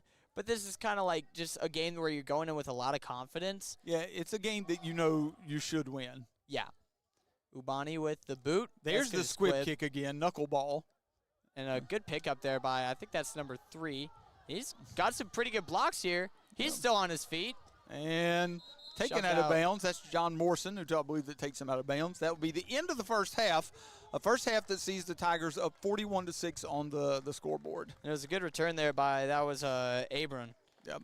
Yeah, who we've seen some good plays for him in the first half. Yeah, I mean, Fuma, they played a great first quarter, Yes. especially in that opening drive, and they Good played return great by on Fort defense with their ability to hold Woodbury At to the half, a couple Woodbury punts. Forced 41. I think Fort Union 6. What kind of took a good amount of wind out of their sails though was the interception, the Styles Harper interception. That kind of Make demoralized sure to them. visit No, I agree. I Tinsley's think that was pretty Barbecue, demoralizing for them because that was they kind of they had kind of located given on up on the play right there, but Center that's it was side of the I mean field. it was just a great job by Styles Harper to stay Tinsley's with the play. Barbecue Yeah, are big supporters of Fort Union Military Academy. Tigers with the as I said, 41-6 lead going into the half, and it looks like they only put 10 minutes on the halftime clock, so we won't be away for too long. we know obviously it's not a tied game at halftime according to the graphic, but Oh yeah, we've it's let our our halftime producers graphic. know. Yeah. This all right. week compared to last week, we have about half as many guys coming out. Or I guess that was 2 weeks ago for the collegiate game. 2 weeks ago at collegiate. Well, that was the first time we'd taken such an undertaking on the road, and I think we Yeah. just tried to do the best we could to make had sure a- we had all our bases covered. We had a few guys who were there solely for support, which we appreciate. No. But I think this squad is much more efficient. No, we should go through some of those guys because we got Henry Powell is our producer today. Chase Kirk today. And Mitch Reese on radio. Mitch Reith on radio. Yeah, if you haven't tuned in for Money Mitch, I would tell you to tune in and listen to him some while you watch the ball game. That's tough to do because the live stream and the audio from the radio are never synced up. It's just different. That So makes sense. It makes it tough to do. And then Will Wilson is running our graphics for us today. Oh, and now we have the correct There we halftime go. score. They fixed that. So a great first half there from the Tigers. No, it was a terrific first half, and it's not as warm. They only put 10 minutes on the halftime clock, and so we're just kind of fritter away a little time right now, I guess. Well, we could go back into the Heisman conversation. I know we had this talk during the collegiate game. I've been updated a little more. I think officially Cam Ward and Dylan Gabriel are up there for the top ones because they're just the quarterbacks. I think you're right. I still think if Janty continues at the pace he's on, he's going to be tough to beat. I just agree. think because there hasn't been a running back have that kind of year recently. Yeah, we haven't had one like that since OSU's Barry Sanders. I mean, he's been That putting kind of up- year, yeah. Yeah, I think the last running back I really remember getting this kind of Derrick notoriety Henry. would be Derrick Henry. Yeah. Because there's a lot of hype around Derrick Henry, and rightfully so. I mean, what a running back. Even now, yeah. and been in the league for years, and he's still amazing. I thought I made the call of the century by saying he's washed, and the Ravens are going to make nothing of him.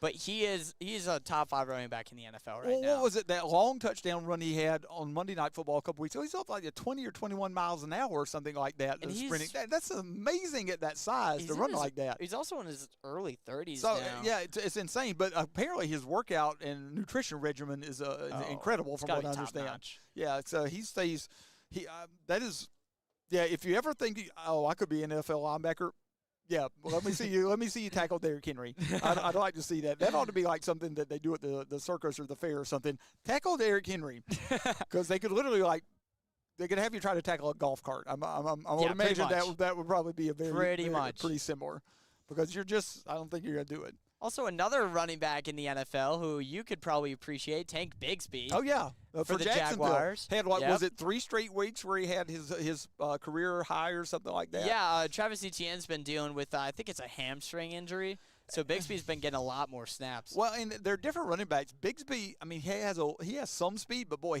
Tank is He's a tank. Yeah, it's appropriate because he will just flat run you over. Yeah. When he was at Auburn, he was just so much fun to watch because Oh, I he was so physical. He's just such a physical running back. Auburn's got a big game tomorrow. They've got tomorrow they've got Vanderbilt. Oh, Who remembers the last time they said playing Vanderbilt was a big game? Which playing anybody for Auburn right now is a big game, but Vanderbilt, what the year that they are having, holy smokes. That would actually be a good win. And it's been years since anybody would say beating Vanderbilt's a good win. But that's Vanderbilt has a good coach in place now and a good team. It will be interesting to see if they can keep their coach.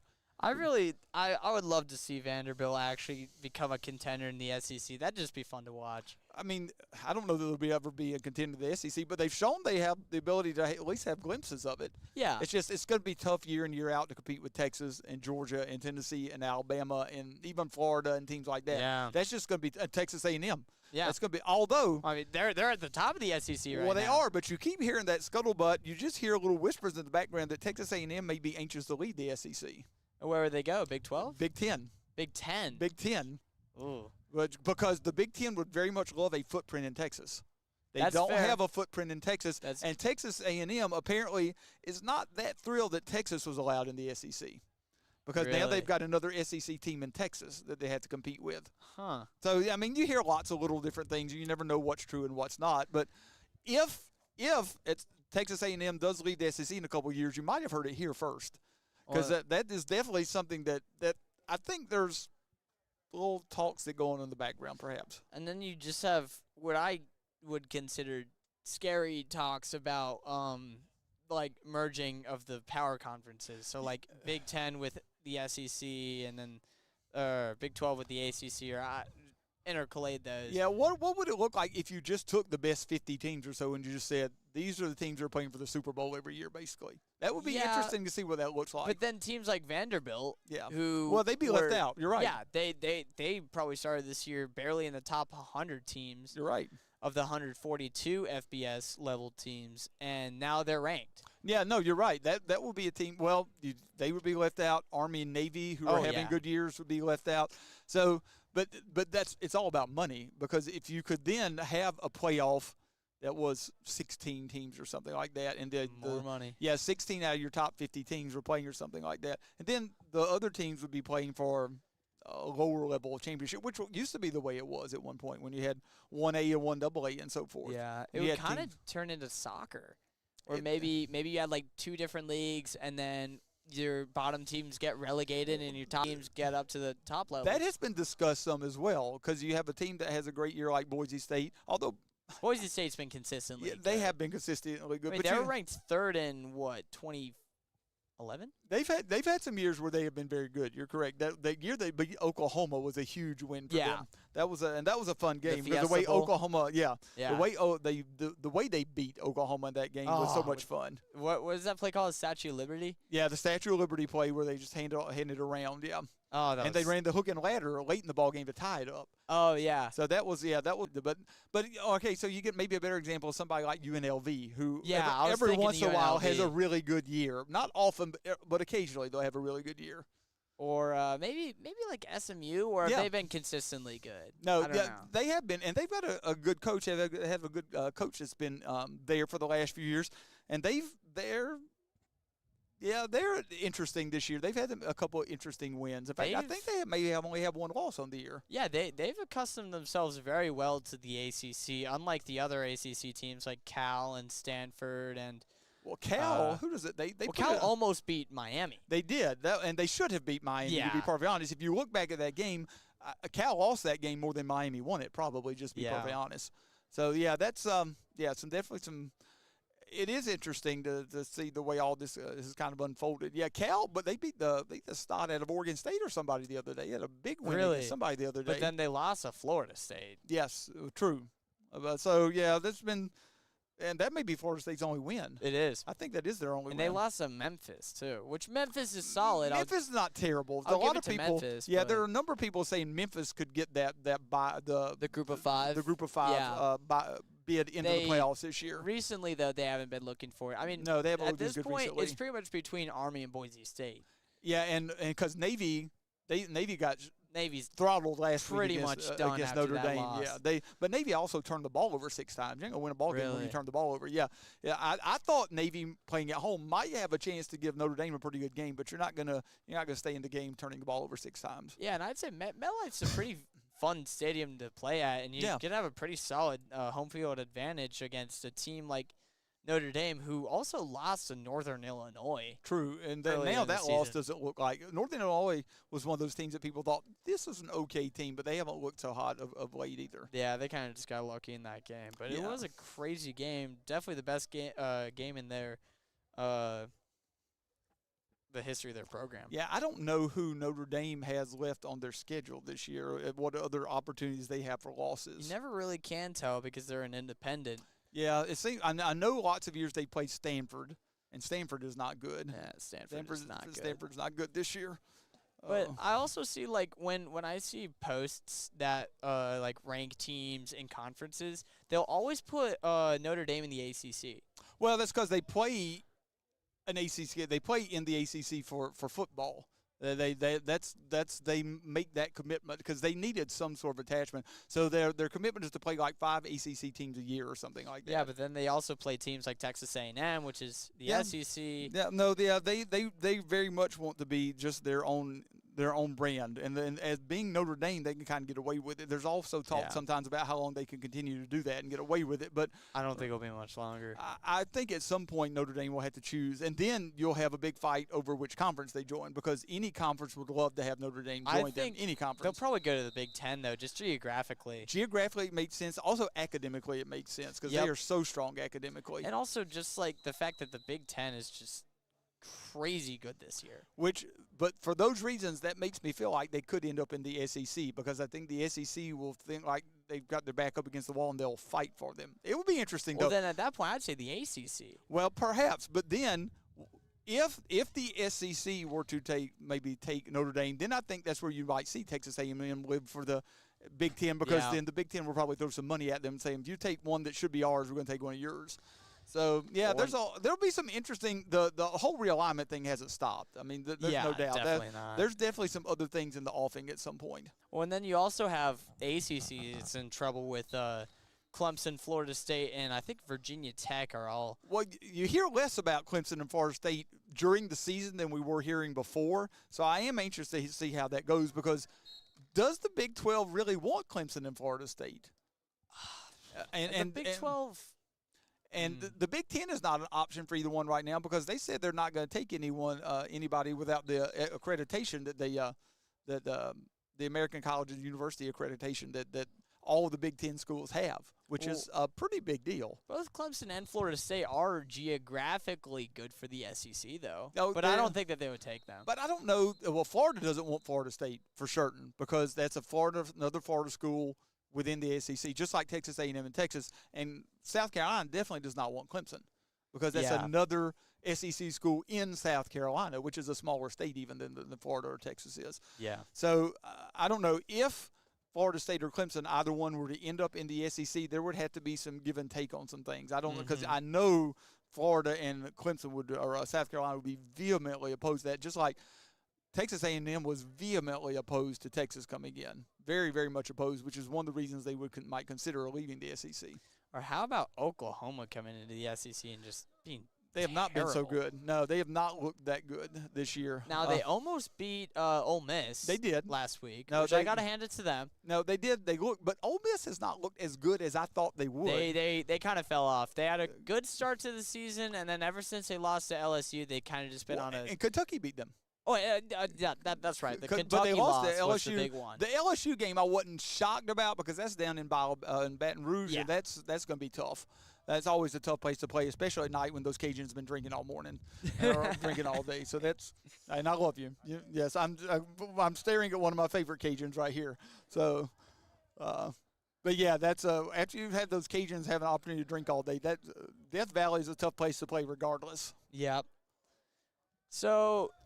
I think we're almost ready to get started. Yeah, halftime's pretty much officially over. The clock says 12 minutes. It's not running, but the Woodbury kicking squad is getting ready to give it to Fuma. Yeah, I would have thought once they spotted the ball, the clock would run. I may be wrong, but it is a 35-point margin. That is the benchmark. I know Dukeman is currently out on a meal run. So did he run down to the food truck to grab y'all some food? Yeah, he grabbed me a pulled pork sandwich, which he shout may out have to eaten Dukeman. it on the way back. Thank you. But yeah, we might have Henry Powell as an interim cameraman for a little bit. So they have not started the clock. I think they will after Bonnie kicks it off. Yeah, now the clock does start. And as long as it maintains a 35-point margin or more, the clock will run. Ubani boots it deep this time. You know, that could have been one of those things where just figure out the kickoff Touchback. coverage team Woodbury needs some Forest work Fork Union will because take Avani over has the started putting the ball in the end line. zone pretty regularly, and so you know, Yeah. give them an opportunity to get some work. So the Blue Devils will have the ball 1st and 10 from the 20-yard line. And we've already seen this Blue Devil offense is capable of moving the ball. The Tiger defense bottled them up pretty well. The last a quarter and a half, I guess, probably is the best way to put it. One thing that kind of is interesting here is we have all of our starters on defense. Well, they're trying to get some guys some work. I'm sure you'll start seeing shuttling guys in and out a little bit. You know, different coaches have different perspectives on That's things. true. It'd be interesting to know, what Coach Mateo thinks. Like, is he only going to run guys in the fourth quarter? He wants his guys to play well and to finish well, I know, because you want to have the momentum going in. I see DJ Clayton there at left end, who's technically not a starter, but he plays pretty often. He plays a lot. He's definitely in that rotation. Here's a little jet sweep again. Jet Gets sweep. good blocks there. Yeah, White he's side. going to probably get about 7 or 8 yards. That's Whiteside on the sweep. He's got some wheels there, and No, he's quick. he put Gains him to about use. 7. No, he's very quick. He is one of 2 of the freshmen on this Fork Union roster. Be 7 yards on the game. And 3. Wilkinson Sejour is the other freshman, number 56. I think we saw him earlier in the ball game, but I doubt he's in now. So they're going to call it a gain of 8. Be 2nd and 2. Twin receivers out. And ball is handed off. That's Kittrell Run. Who will Kittrell pick up a the first middle. down. or Kittrell. First I down, guess. Fork Union. That'll be a gain of Probably 8 or 7. 9 or 10. Yeah, It's gonna be maybe close. yeah. Let's see where they spotted at. Really solid run there by Kittrell, Yeah, though. I'm going to call about 10 yards. Ball from the move from the 28 to the 38.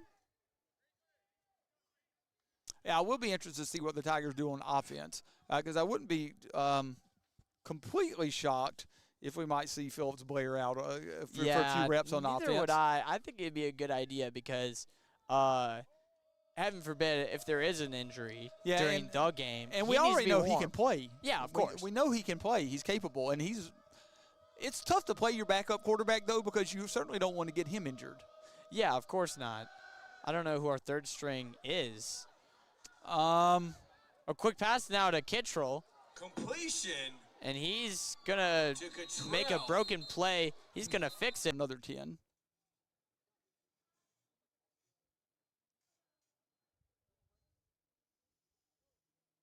Strother is down, and he's hurting, so we will certainly hope that he is okay. Yeah, never anything you want to see as a fan, commentator, No. anybody who's watching. Nope. So when we come back into play, and the clock will stop now, when we come back into play, it'll be 1st and 10 just inside Fork Union territory.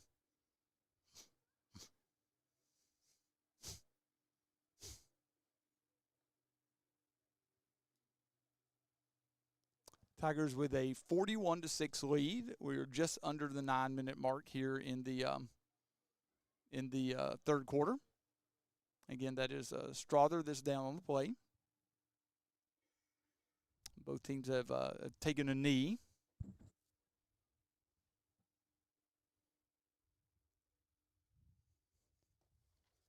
While we have a little break in play, try to keep you up to date on a couple other things that are going on. In other prep league play last week, St. Christopher fell to 4-5 on the year, having lost to North Cross School last weekend 24-6. Collegiate fell to 3-5 after a 28-20 defeat at the hands of Norfolk Academy.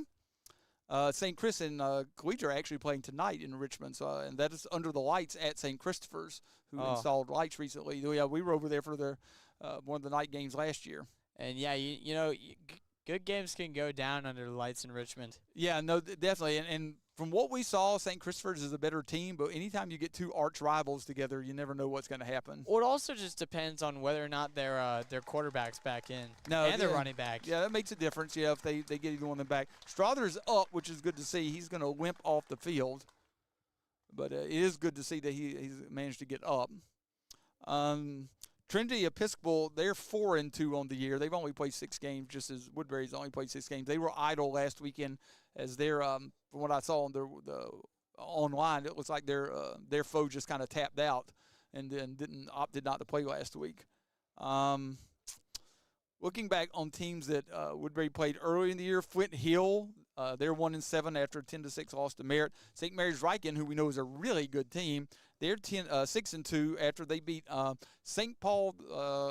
John Paul the Great Catholic High School. Oh, Catholic High School. You got to put the whole thing in there. St. John Paul the Great Catholic High School.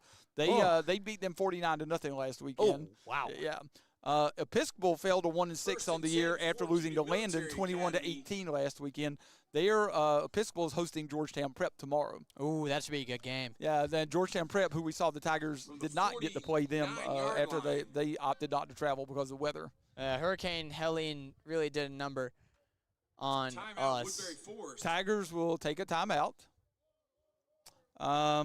Varsity Soccer, meanwhile, is traveling to Bishop O'Connell. That game should have kicked off about an hour and 40 minutes ago. And that's a playoff game. Playoff game, first round of the VISAA playoffs. But Bishop O'Connell is solid. They're pretty solid. They beat Collegiate, who beat us 5-0. Yeah, but I watched us play Collegiate. Collegiate had about, I don't know, a 5 to 8 minute span where they just put all their goals on the board. We just couldn't stop them in that span. And the rest of the game we played, we played them almost tit for tat the rest of the ball game. Yeah, especially in the second half, we were looking a lot better. But I also heard that Bishop O'Connell, I think they either tied or just barely beat St. Chris, which we were close with St. Chris. Yeah, we played toe-to-toe with St. Chris. Yeah, I spoke with Frank Young yesterday on Dorm a little bit. He said that their midfield is really, really – Bishop O'Connell's midfield is very, very good in that we were going to have we're just going to have to take our chances when we could and make the best of our scoring opportunities because they were going to be tough to wrestle the ball away from. So we have the mystery 41 who's not on our roster. He'll be filling in for Shorty. Yeah. Who? William Litton. Okay, yeah. Friend of your screen. Yep. With Kamari in at safety and Kobe in at cornerback. So 2nd and 5. 4 wide, drops back. Looks over the middle of the field. Has had his receiver. Had his receiver who just let the ball slip through his hands. That's Alexander Abron. And he made a good play past the safety there, but just couldn't hold on. Yeah, they kind of picked on the safety a little bit, being new in the ball game. Yeah, and Kamari, I've played baseball with Kamari before. I know he's a good athlete, but being fresh on the game definitely doesn't help. No, just getting into the ball game, getting a little work. So you can see them working on Strother across the way. Yeah, we're really hoping everything's okay. He's one of our more physical defensive players for sure. He brings the boom. I remember he's a trooper. During the game last year, he dislocated his thumb mid-game, got it relocated on the sideline, and went right back in. Yeah. So 3rd and 5, ball is handed off Kittrell, who will scoot around left end. Yeah, I think that would be a first down. First down, Fork Union. Finally taken out by, I think that was Litton I think that's the 38-yard line. Excuse me. Brought Morris in on defense also, number 31. Starting to see some other guys in the field now. 38, Rye Cobbs, I see, is in the ball game. As you said earlier, Kobe Bill's in across the way. So it'll be 1st and 10 from the 38-yard line. By the time the ball is snapped, we'll be almost halfway through the 3rd quarter. The running clock definitely keeps things moving. Yeah, that's for sure. Trips right here with the 3 wide receivers. Handed off. Kittrell definitely, finding more running room now. Picked up a couple good blocks, but also just found the right gaps in the defense. Yeah. After a little spin move, he's going to be brought down for a gain of about 9. 9 yards on the play. 9 yards on the carry. Set up 2nd and about 1. 2nd and 1 for Fork Union Military Academy. Now on the 29-yard line of Woodbury Forest.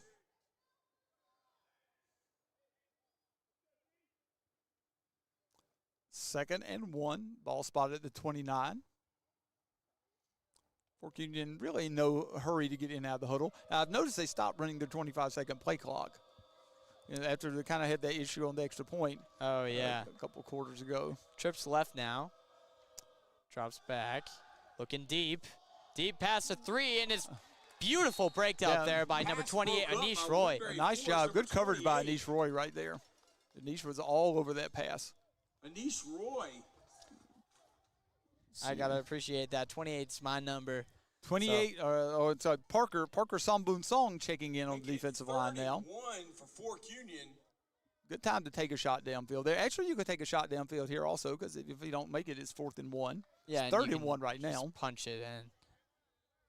Yeah, definitely the Blue Devils definitely finding a little more running room now. Cameraman John Dukeman still on his side quest to get me some much barbecue needed food. Even though we're getting food afterwards. Yeah. There's a flag. That could be a hold. Yeah, I think it was a holding on number 55. Picks up the first down. Oh, and there's another flag. Late flag. On the play. I don't know what that late flag was for. Yeah. Looks like holding one Fork Union. Pretty sure we're getting a holding call, and then not sure if there's the later flag was something else or not. Or if the other official was just chiming in and going, yeah, that was holding. I'll throw my flag too. And they'll move it back 5 yards, holding on the defense, or 10 yards, excuse me. Yeah, so that's, yeah. On the offense. They'll set it up, and they'll be 3rd and about 11. And now you need to take that shot downfield. Yeah, you might take that shot, but they're having some success running the ball. That's true. Cottrell's been looking pretty good. Yeah, this with drive. the group that Woodbury's running out on the field now, that's they're going to have a little more success running the ball more than likely. We have 4 wide, trips right. 11 for Fork Union for the Woodbury Forest 40-yard line. Drop straight back. Another deep pass. Oh. Another drop. I'm not sure if Roy got a hand in there or not. I don't we could see think that he one did. again. You don't think he did? I wasn't sure. I mean, where's Schaffer? Maybe just to scrape it across. Yeah, I don't think Schaffer Cam is down. Oh, he's all the way at the other end zone. I would like to see that one again because I know he swiped his arm out there. I don't know if it was kind of like because he thought he'd given up a touchdown or if he perhaps. I think I was did straight up. You think he just dropped it? So in any case, it's going to be 4th and long. Which, I mean, obviously they'll keep the offense on the field, not only for the fact that you're no man's land, but also for the fact that you're down 35 points. Yeah, there's no reason certainly not to go for it here. And I would anticipate you see a pass here. Yeah. I don't know why they're in 4 wide. I feel like they should go 5 wide here. Drops back. Quick pass. Oh. And that will fall incomplete. They almost tried to thread the needle around. Yeah, that's a similar play. Yeah, I don't think that's going to be a big deal for either. So Tigers, I think that may be Phillips Blair out. That's Blair, number 10 in the backfield. We also have Merlin at the bottom of your screen. Phillips will be happy that he got in some. And they're going to play action. Now pass to number 21. That's pass complete. Oh, that's Boyd, I believe. Is that not Boyd? Boyd Looney, yeah. That's Boyd. Oh, whoa, some late action after the play. Nice Boyd. to see Boyd get on the action a little bit. Boyd's a good guy. So we have, that's also number 50's on the field. That's Braden Mitchell. I think he's playing. 47-yard line. I want to say either Yeah, center or left. And a couple other guys. 69 is not on the roster. 81 is, I want to say, Jacob Kitanga. I don't know what's going on here. The entire O-line's lined up, but the skilled players are still – now they're lined up. Pistol formation now. Who's in it back? Is that John Morrison? I want to say that's John Morrison, yeah. Random. I think it's Morrison. Yeah. He's going to find the outside. Morrison's quick. Good cut there. If I will say about John. John is fast. He's on the track team. He's good there. Picks up the first down. So that's going to be a first down. Yeah, Morrison is at the bottom. Phillips Blair calls for the snap. Tosses it to Morrison. Morrison doesn't go down easily, but swallowed back in the backfield. A loss of about 4 probably. And Purvis. That'll bring us to the end of what was a fast-moving third quarter. That moving clock really does help out with that. Because when it said 12 minutes on the clock, it was pretty much a 12-minute quarter because I don't think the clock stopped. After the injury, I'd yeah. say. Other than that, you're right. The injury definitely stopped the clock. So. Shout out to John Dukeman. Got me this really good pulled pork sandwich. What is who's the food truck from down there? What does it say? Hensley's. We might give a shout out to the barbecue crew down there. Yeah, we can appreciate that. So the Tigers, no score there in the third quarter. In fact, the Blue Devils possessed the ball pretty much the entire quarter. The ball moves. The chains did not, which the Tigers would be okay with that screen. I see Julius Davis is Two at the still bottom. in. I think that's number 31 now in the slot. I want to say that. That's Boyd, if that's 31. That's Brock Morse. Oh, Brock Morris, you're Boyd right. is 21. 21, you're correct. You're correct. So they, with the markers, have it as second and probably 14. Yeah, that's about the second and 14 is Third and 14. Blue Devils basically keeping Third and 14. Blue Devils basically keeping no one in the middle of the field. Blair rolls right. Looking deep. Quick pass. Caught. Oh, that's not a By good Boyd. catch by Looney. Wow, what a play there by the. Because that was very much a contested catch. Oh, 100%. Yeah. That was a nice catch by Looney right there. Looney's like, put me on the field, I'll make a play. Mm-hmm. Looney with his first 2 catches of the season. So that's going to be a gain of, I think we'll call that about 9, almost 10. Yeah, we'll call that 10 and set up fourth and 4. Tigers with the offense still on the field. Wanting to maybe get some of these other guys a little work. Looney looks like he's going to line up in the slot down to this near side. Merlin at the bottom. Yep. I'm liking how passive we are right now. It's fun to watch. Press on Boyd. And the Blue Devils just pinning the ears back to come get the quarterback. Quick pass to Julius. Oh, Davis catches the Oh, ball. and he's still going. Davis is rumbling He's down the going. field. He's quick. And he's gone. into the end zone. Julius A 43-yard touchdown reception. Julius Davis, folks, a fellow member of the Mr. Kendall Advisory. Love to see that from the big guy. Also a member of my sports statistics class. Oh, there you go. Yeah. There is a flag on the play. Could We'll be, see. well, maybe a celebration penalty or something. That may be Davis's first time in the end zone this I year. think it is. I think it is, too. He's caught a few passes, but, He's been a predominantly blocking tight end. yeah, he blocks, and he'll catch the occasional pass. That was his longest of the year, I'm pretty sure, 43 yards. No flag on the play. Yeah, maybe they picked it up. Clock continues to run. We'll be under about 9 minutes once the ball is snapped. 43-yard touchdown reception. Phillips Blair to Julius Davis on 4th and 4. Basically, they're going to stop the clock. But they did not stop. Well, now they did. The Fork Union official Fork Union coach maybe asked for some clarification on something. Okay, touchdown. Unsportsmanlike conduct on, well, they initially signaled Fork Union, and then they signaled Woodbury. So I don't know if it's both, and it was offsetting. It did not indicate that, or he just signaled wrong to start with. I have no clue. I'm guessing it's probably supposed to be on Woodbury. And now we have the massive problem of no napkin. So that kick is good. And that stretches the lead to 48-6 in favor of the Tigers. Clock continues to run. Probably by the time the kick is kicked off, it'll be under 8 minutes as long as the clock continues to run. Yep, and I mean, after that really slow first quarter, the Tigers really picked up speed. You can see the replay here. Beautiful catch here by Julius. Breaks one tackle, Yep. and then he was just gone. It was just a matter of whether he would be caught, but he was not. No, he's quick for his size. Like, you got to hand it to him. Yeah, and he's interesting. He's a swimmer. Yeah. I was watching him swim some last year. I mean, and a good swimmer. We called him on the state championship relay.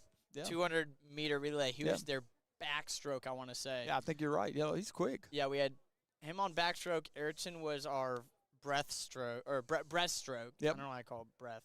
Breaststroke. No. Wasn't Rawlings our backstroke? Rawlings is our backstroke guy because that's his thing. In fact, Julius was freestyle. That's right. He's committed, and now the clock is stopped, which is the right thing to do. Julius was freestyle, and then we had Nate Stein on the butterfly. So another penalty on I think maybe they're going to indicate they're going to mark the penalty off, which would be the right thing is they'd move us back 15 yards. Still might be a touchback with how Ubani's been kicking.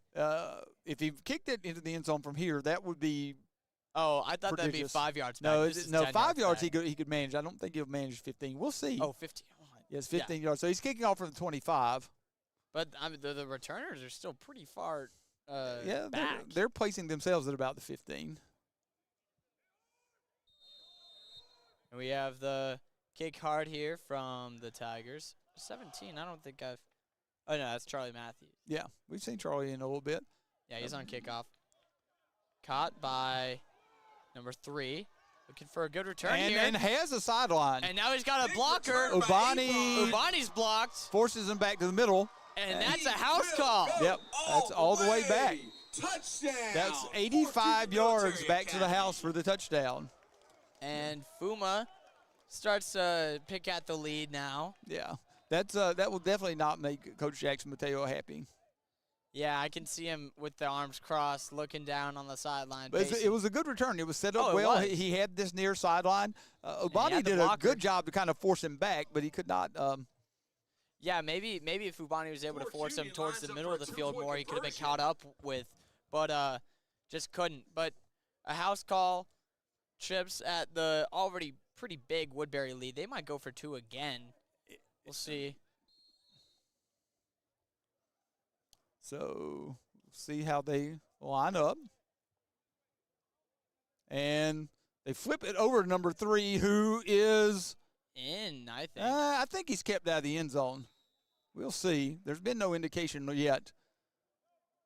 They never indicated that he was in. And he is short. No he is good. kept out of the end zone. It was a really close call, but I mean, we're not in the NFL or Two-point NCAA conversion's where no you good for Yeah. Fort where you Cuny have those Military Academy. photo replays. Yeah, so he's kept out of the end zone.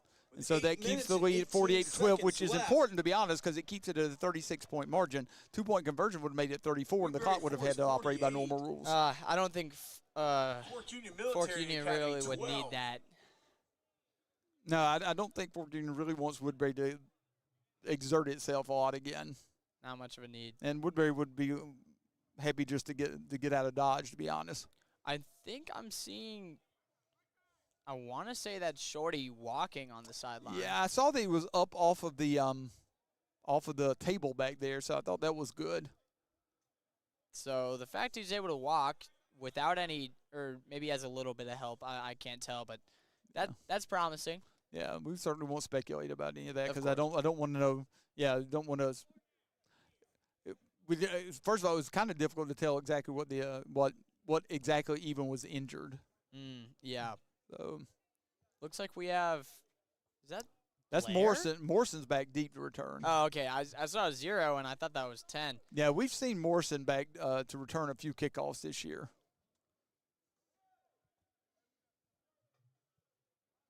And with 8:18 left on what will soon be a running clock, Yep. Woodbury can really drive this run this drive out and pretty much take off a lot of clock. But with Woodbury's it, got his hands group out. They're anticipating an onside kick. which I don't blame them. No, we've seen that. I mean, they tried the onside. I want to say on the second kickoff of the game. And Fork Union now has 12 men on the field, if I'm not mistaken. No, maybe they No, ran. it's No, 11. no, they were one short. I thought they had enough men to go. I thought they were one short initially. So the kicker number 1 lined up for what's probably going to be an onside kick. Lance Kroner, goes with the onside kick. And Charlie Sutton corrals the ball and just goes to the turf. and that's how you do it. Yep, that's exactly what you want. Go to the turf. You've secured the ball. Done exactly what you Onside want to do. kick. Clock will keep running as Woodbury sets up Fort shop on Union. their own 48-yard line. The clock should keep running. Hopefully, we'll start again here Oh, in a second. it was running for a Yeah, second. it was the Covered by warning. Woodbury Forest. And now the white hat indicates that the clock should run. It'll be first and But 10. the clock operator is not paying attention to him. Oh, he was busy From putting the Woodbury ball on the Forest 48. 48-yard line. And the white hat is emphatically indicating run Oh, the there clock. we go. Yeah, that's got to suck. So 1st and 10 from the 48. Seeing lots of new folks out on the field now, as we did a lot on the last drive. Blair with a little toss to John Morrison Morrison. turns it up. Gonna be stopped He probably stayed, for no gain, maybe a loss of a half yard. he stayed alive for a little bit, but that's with forward progress, probably about a half yard, maybe a gain of nothing. He's not Or- gonna have a lot of running room. They might be calling that as A loss of Second half and 10, yard, Woodbury maybe Forest. nothing. In fact, I'll probably call that no loss, just no gain. And now we have Boyd Looney. Or we already did have Boyd Looney. Yeah, Looney's out on the field. Yeah, Looney was a pretty good receiver for the JV last year, which, of course, is moving up that level from JV to varsity. That's tough. Yeah. Had a harder time finding the field this year. I called a good portion of the JV games last year, and he was really fun to call. Same with Katanga. Oh, yeah. Yeah, no, they were pretty good. Direct snap now to Blair, and he's not going to get much out of it. And maybe spin forward for a couple yards. I think they're going going to mark it at about the midfield, I think. The two referees were somewhat not in agreement there, but Yeah. now they're going to call it at the 50. That's happened a couple of times this game. Third Yeah, I and 8 think for the Woodbury official Forest. falls away, couldn't see that Blair was up on top of the defender and kind of spun off of him for a sec. Set up the Tigers 1st and 10 again at the 36-yard line. And now Tigers are going to be looking to possibly start really running down the clock. Not needing it just yet, but probably running the ball a little more and putting this game on ice. Yeah, Morrison, you have to be fair to Morrison, too, though. He's not going to have a lot of room to run probably because they literally are playing sometimes without a safety in the middle of the field and just putting everyone at the line of scrimmage. Yeah, and they took advantage of that last play. Yeah, Good read by Phillips Blair. He's going to drop back and evade the sack. Going deep on the run. Not able to quite get enough arm behind that one. Looking for Davis again. That's a really tough play to make. Yeah, that's a really, because you don't have a chance at all to set your feet and throw. 2nd and 10, Woodbury Forest. Incomplete pass. Make it 2nd and 10 at the 36. 36-yard line. And with 4:43 now on the clock, Tigers will set up for 2nd and 10. If the Tigers could pick up another first down, they could probably do the track. Sean Morrison. Yeah, they may not be able to quite run the clock out, but they'll be able to run some more of the clock off. Yeah, we're just heading into 4 minutes now. That'd be a 20-yard gain by Morrison. Ball's now at the 16. 16-yard line. It'll be 1st and 10, Woodbury Forest. And we have the replay there. Look at the wheels on that. And then No, as he he can lowers run. the shoulder for that big hit. No, he's extremely athletic and can really run. He is a force on the track for the track program. We have Merlin on an island at the bottom of your screen. Might see him in a little bit of action here. Play action. Oh, a cut there from Blair. Blair. Cuts again. Nice run by Phillips Blair. That's a gain of about 9. On the pull. And I can see Strother walking around on the far side and kind of stretching that leg out a little bit. It is good to see him walking around and that it feels good enough for him to stretch it out some. And he's talking to other middle linebacker, Charlie Sutton Sutton over there. 2nd and Which 3 for those two Woodbury guys have been Forest. really big commanders on this defense, and it's going to be really crucial for both of them to be starting against Episcopal. Yeah, 8-yard next gain Saturday. there by Phillips Blair. Make it 2nd and 2 or under the 3-minute mark to go in the fourth quarter. 4 wide, trips left.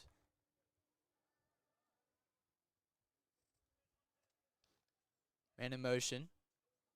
Drops back. Blair. He's just going to throw that one. Yeah, just throws it kind of at the feet of Katanga, which is okay. That's fine because if you throw that higher, that's got a higher probability of being picked. By number 53, Julius Mansour. Make it 3rd and 2-ish. Clock's going Making to it 3rd and 3 for Woodbury Forest. keep on marching here as we get towards the final minutes of the game. 2 minutes and 20 seconds left in the game. See a couple other guys in there. Yeah, you're right. Braden Mitchell in on the O-line now. See that Riker's still in there snapping. That's my advisee. Good kid. No, great. Terrific young man. 3rd and 2.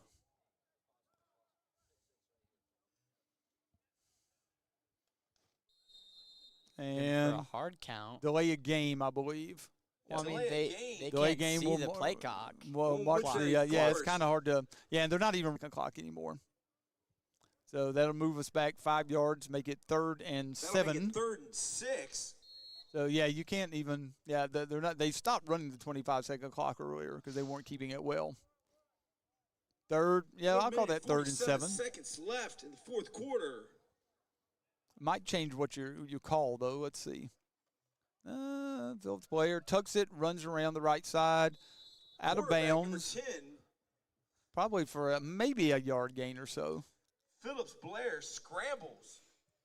And the clock will keep on moving as it's now Gains about a yard. fourth on the Yeah, down. 4th and and I think this will be the Ubani Let Abani Making come it on for fourth a down. field goal attempt. Yep. Looks like Woodbury Forest will be attempting a field goal.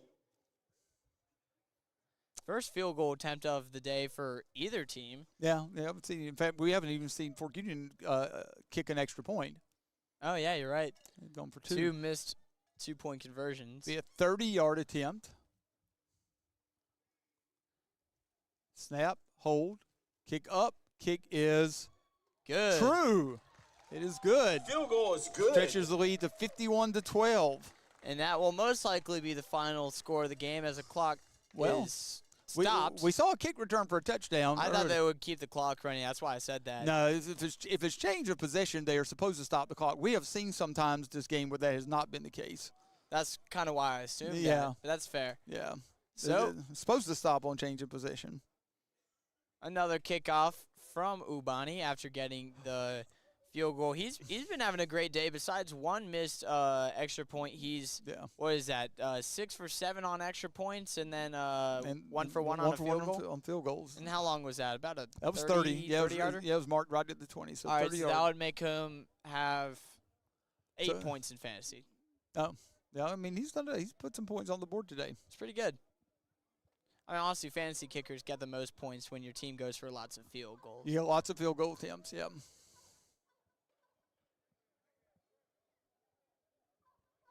So 44 seconds left on the fourth quarter clock. Bonnie may attempt to put this one in the end zone. Now the clock should be running, and the white hat is indicating the clock should run. And that's squibbed. That might go. Oh, nope. No, he took the last one back. Oh, And he's still up. Yep. He's got a little bit of room now. Yep. And And just barely wrapped up now by number 38. that's Rye Cobbs. Rye Cobbs with a beautiful shed of his block, and then he stops any chance of a kick return touchdown there.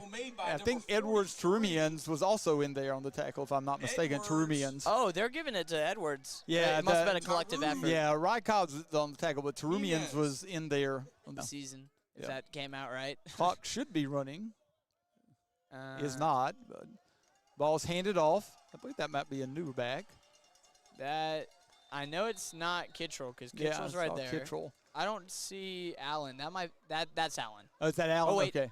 No, it's not. It's 25. It's 25. Which I thought that was a new is back. Vu Tran. Oh, one of the Vutron, seniors. who's the senior. Yeah. Nice to get him into the game and let him get a play. And again, and now they're the clock. telling them to run the Yeah, clock. they're emphatically telling them to run the clock.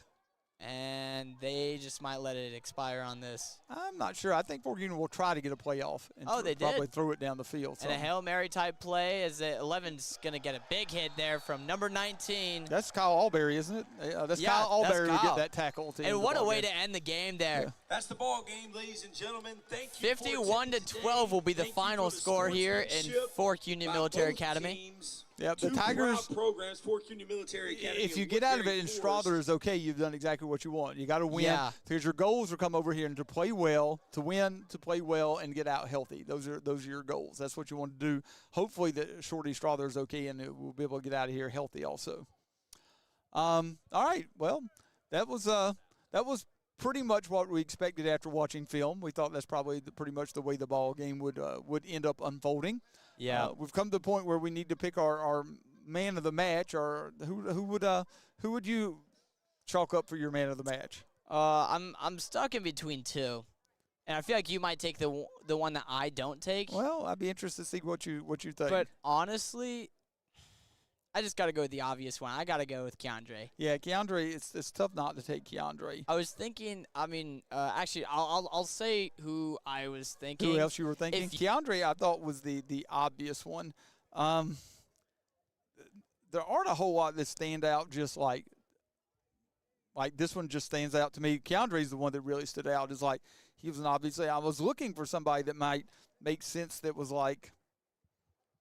I don't know. So he does double duty there. I don't think sometimes Obani, maybe we'll call this like the Lifetime Achievement Award almost because I don't know that he gets enough love sometimes because what he does is really important for the Tigers, and he stepped into big shoes this year. So I'm gonna go with Andrew Ubani. Who was the other one you were thinking? I was thinking Styles Harper. Yeah, Styles I thought about Styles. He's certainly one that I thought about because he had that big interception. He always seems to give the Tigers a little bit of life, and he made every tackle, it seemed like, for a while. He in the was first on half. lockdown defense this entire game. No, he was another one. I almost feel bad for not picking Styles. I just, like I said, almost feel like Ubani deserves the Lifetime Achievement Award for just what he's done this year. And Styles, I think I picked Styles, or no, Lanuti picked Styles for the St. Mary's Riking game. So he has gotten his recognition, and now it's time for Ubani too. Yeah, I just feel like Ubani has had such a solid season for the Tigers, and he had a big game today. As you said, he put a number of points on the board for the Tigers, even though he had his first missed extra point of the day. Is in the grand scheme of things not something that ended up hurting the Tigers. Now we have the real final score up. Oh, there we go. Yeah, we had the halftime score for a while.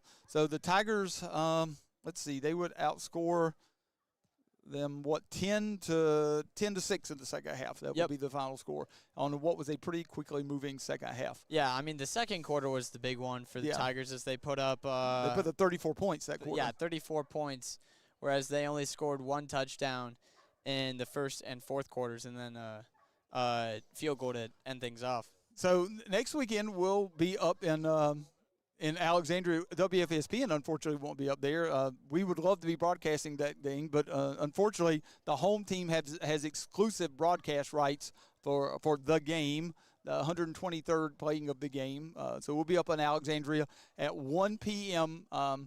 Next Saturday to play the 123rd playing of the game. Well, I'm Coach Chris Holmes. And I'm Troy Lupien. Take care and go Tigers.